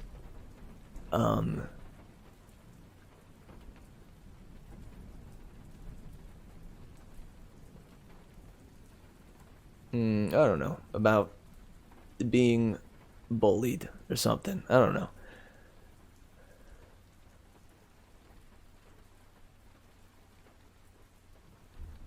You know, it can be a serious song suggestion, or it could be something silly. Like, make a song about about Oreos and sushi.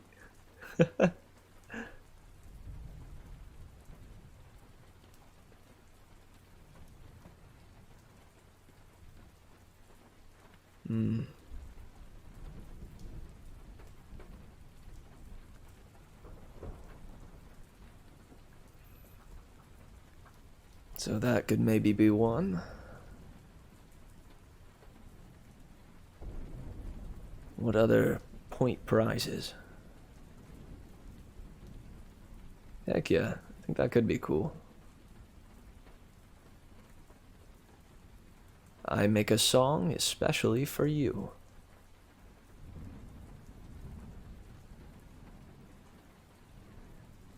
Heck yeah, no, that's a good idea. I know there's one that I think Small Ant has, where it's like, I dye my hair whatever color you say. Because one stream is one book on face. Snap.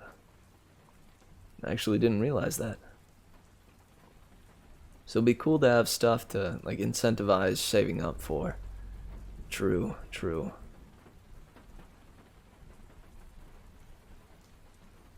I think the song thing definitely could be good. Cause I don't know, who doesn't wanna have a song written about them, you know?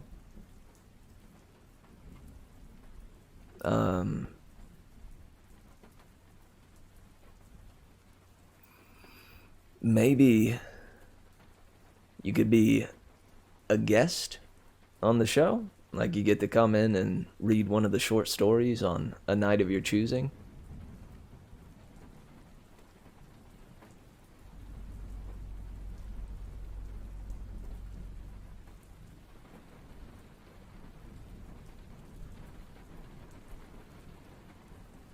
Oh, are you talking about Small Ant?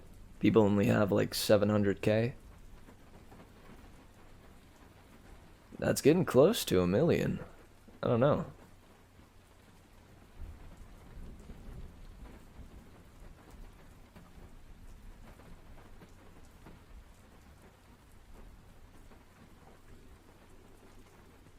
So VIP, I make a song about whatever you suggest. In whatever genre you suggest.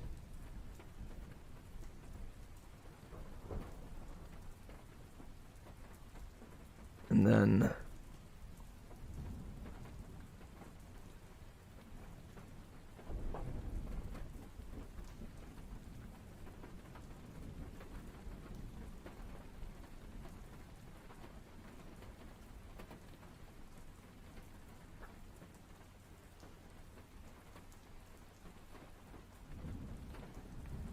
I don't know. I'm thinking deeply. Those are the main things that I can drum up, I think.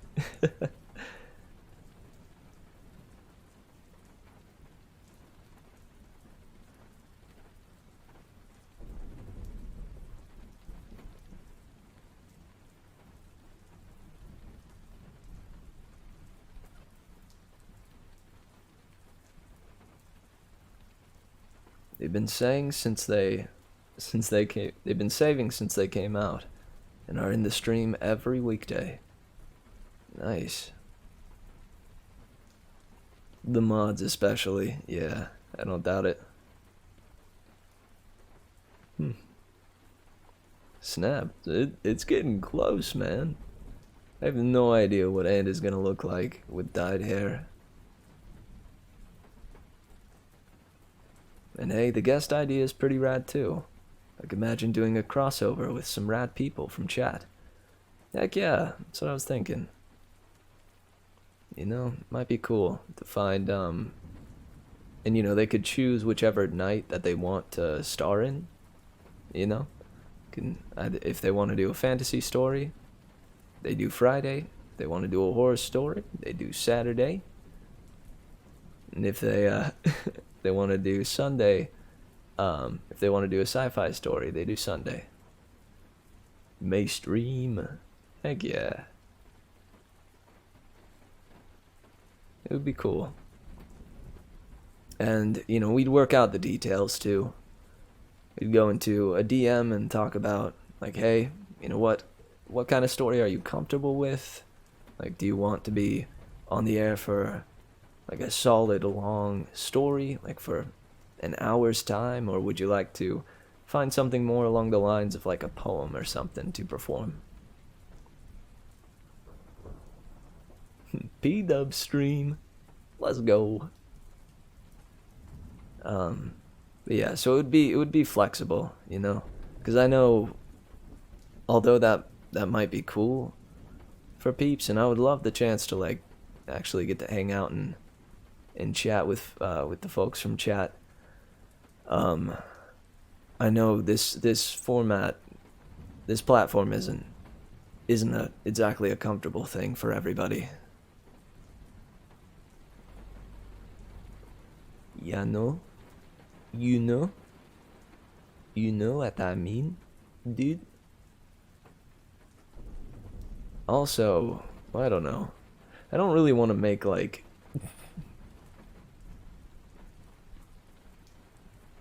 oh, maybe I was even thinking also having a really big one be you get to decide the next mainstay series that we read. So for instance, you know, we've been reading through all of the Percy Jackson series, even continuing on into the Heroes of Olympus series.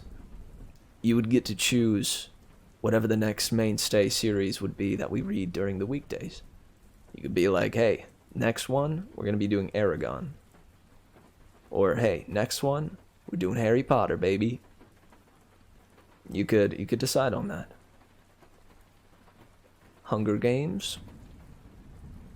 Or even if it's just simply like you want to choose just a series of books that you like that are, you know, singular ones. Like, hey, I want you to read the Bronze Bow, the Adventures of Corin, was it? The Phantom Tollbooth, and then like one other, you know, depending on how long they are. That could be dangerous. Maybe like one book. Yeah, I hear that. Oh, you think somebody would like take it as a joke or something and make me read something like a really poo-poo story? A really bad storyline. A really bad series. A book takes you a bunch of streams. That's true. Depends on the length, though. Like if you chose a book like The Phantom Tollbooth, I'd probably be able to get it right through in 1 or 2 streams. Nah, more like you should enjoy what you read. Yeah, I agree.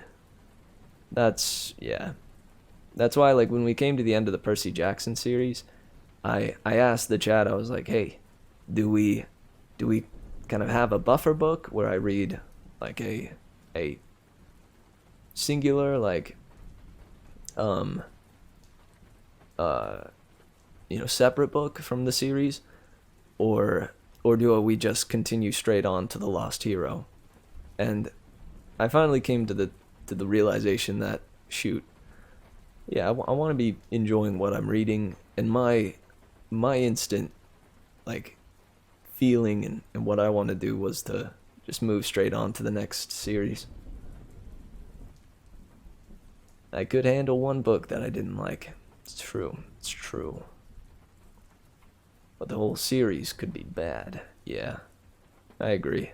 And maybe it's one of those where, like, if they did suggest, like, hey, read through Aragon, and I read through that and realize, shoot, the series is freaking cool as heck, then I can decide to continue on with that series if it happens to be a part of a series.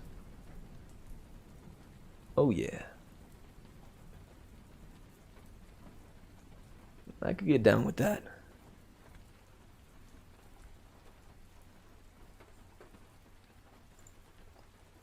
Also, I might remove the, let's see. The read this now, please. One, not sure about it.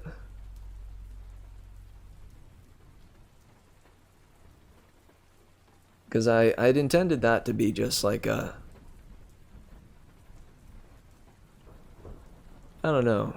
Like, the initial intention was for if people saved up that much and hit it, they could interrupt any stream and ask me to read anything.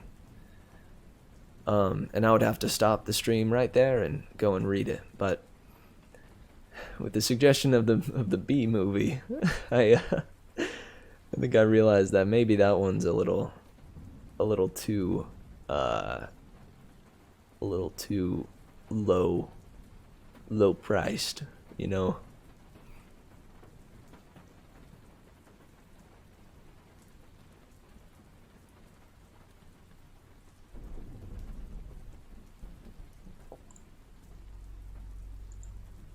Yeah, too low.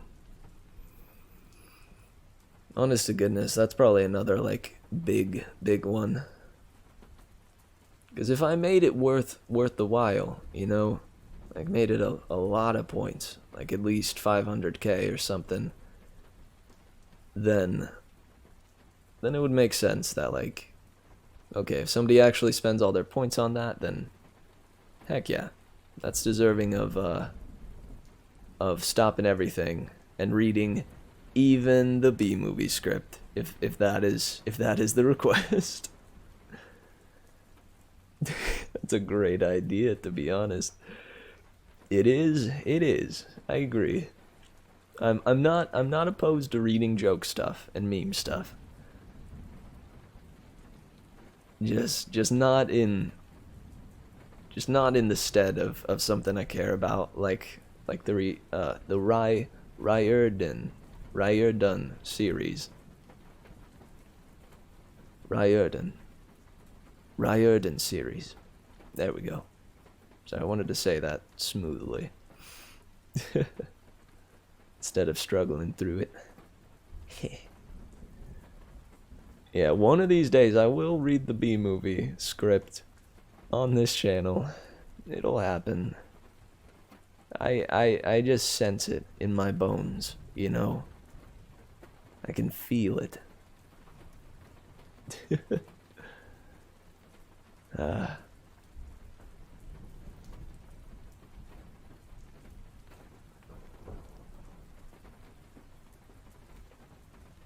But hey, it's B movie.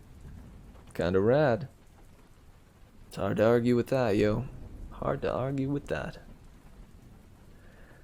Alrighty, guys. Yeah. I'm gonna go. This has been epic. No doubt about it.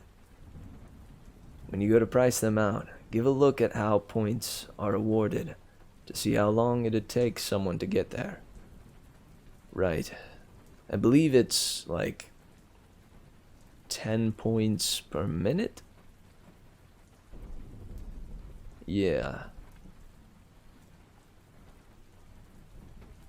Which, oh shoot, I'm gonna have to go do the math. I'm gonna have to go do math, guys. Oh man. Wish me luck. But regardless, I will do the math. And I'll try to evaluate that and figure it out. So that it's not, yeah, kind of, so that it's doable, but it will take, what's a reasonable amount of time? Like, I don't know, especially for like the song one.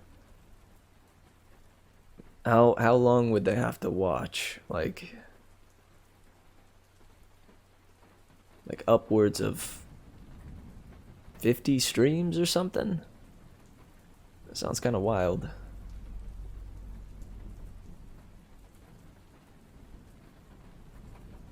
How long does it take to make it? It depends. Normally, depends on how seriously I'm taking the song. They can take anywhere from a week to a month. Songs are weird.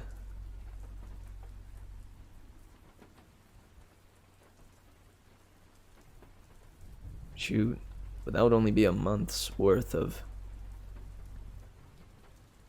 streams, which could still be a lot. Not sure.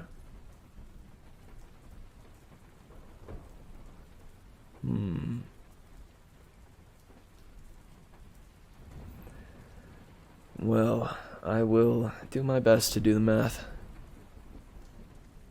These are the moments when I wish I didn't have to, I don't know, I didn't have to do all like the analytical work behind the scenes. But it's a part of it.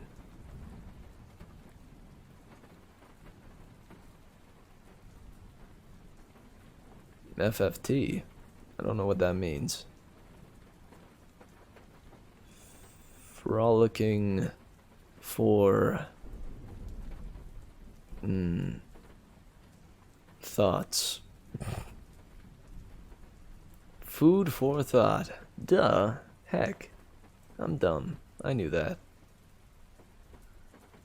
Oh shoot. I don't have an uptime command.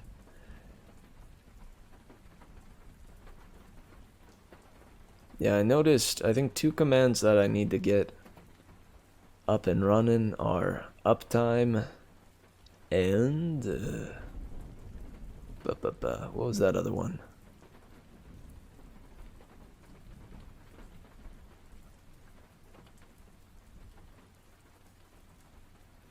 What was it? Somebody else, like somebody tried it earlier in the chat today.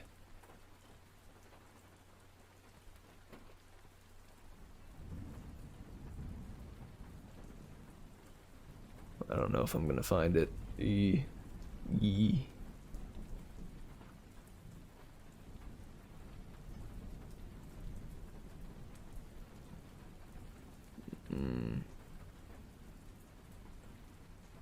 no, can't find it.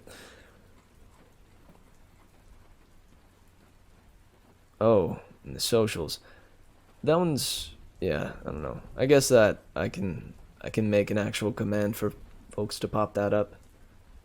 As you see, Nightbot throws that up there, I think every 45 minutes-ish.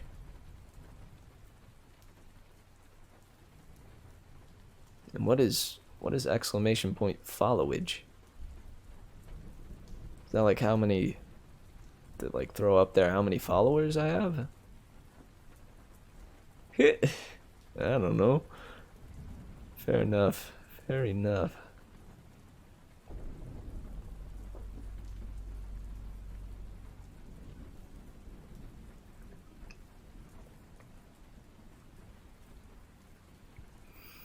I don't know. I think my favorite thing that I said tonight was, why rye when you can re?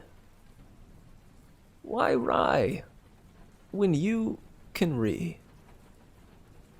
You know? When you can re.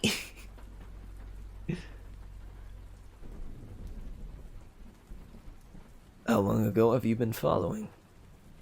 Grommets and that's no. That one tops it by far.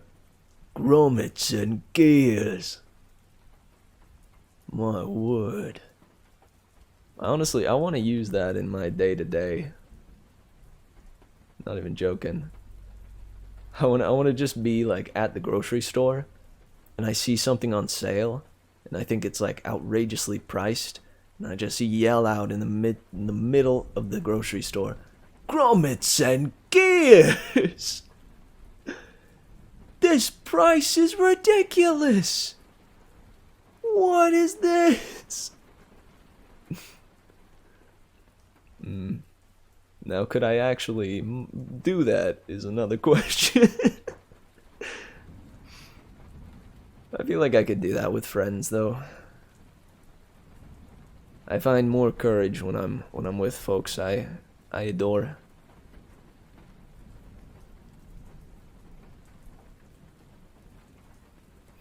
Well, alright, guys. Ahem. I think it's about time I shoved off. But this was really fun, and these streams tend to be tend to be the highlight of my day, so I just want to make sure you guys know it. I appreciate you being here and interacting with me and enjoying the bedtime stories I read aloud. It's still raining. Is it actually raining outside? I don't think it's actually raining outside. Heck yeah. And my piece of advice for today is use grommets and gears instead of curse words. Because grommets and gears, it's just more fun to say, you know? Oh, for you. Of course, heck, I'm sorry it's still raining. I hope it lets up, you know, come the morning. Unless, wait, you like the rain, right? Pitter patter, get at her. That was the thing, right? Regardless. Yes, that is the background noise, but I think for P-dubs it's actually raining. People would think you're crazy if you used grommets and gears at work. What do you mean? You said you're an engineer, right? It fits perfectly. And who cares if they think you're crazy? If you know you're not, then all is well. You know?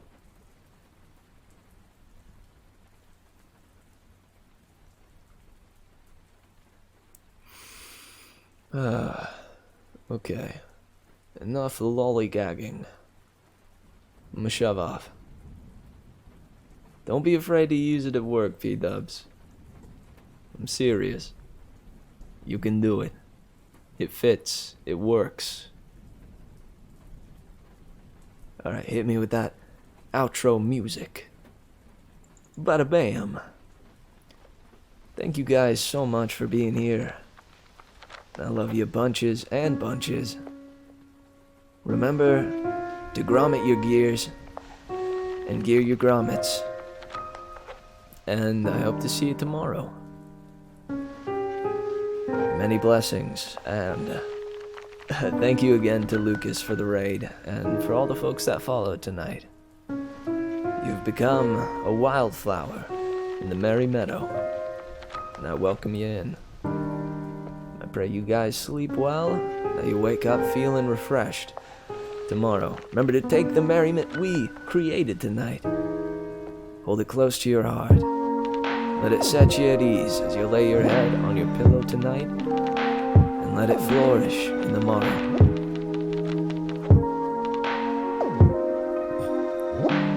Listen, that is absolutely what grommets are for, and I will not hear anything else.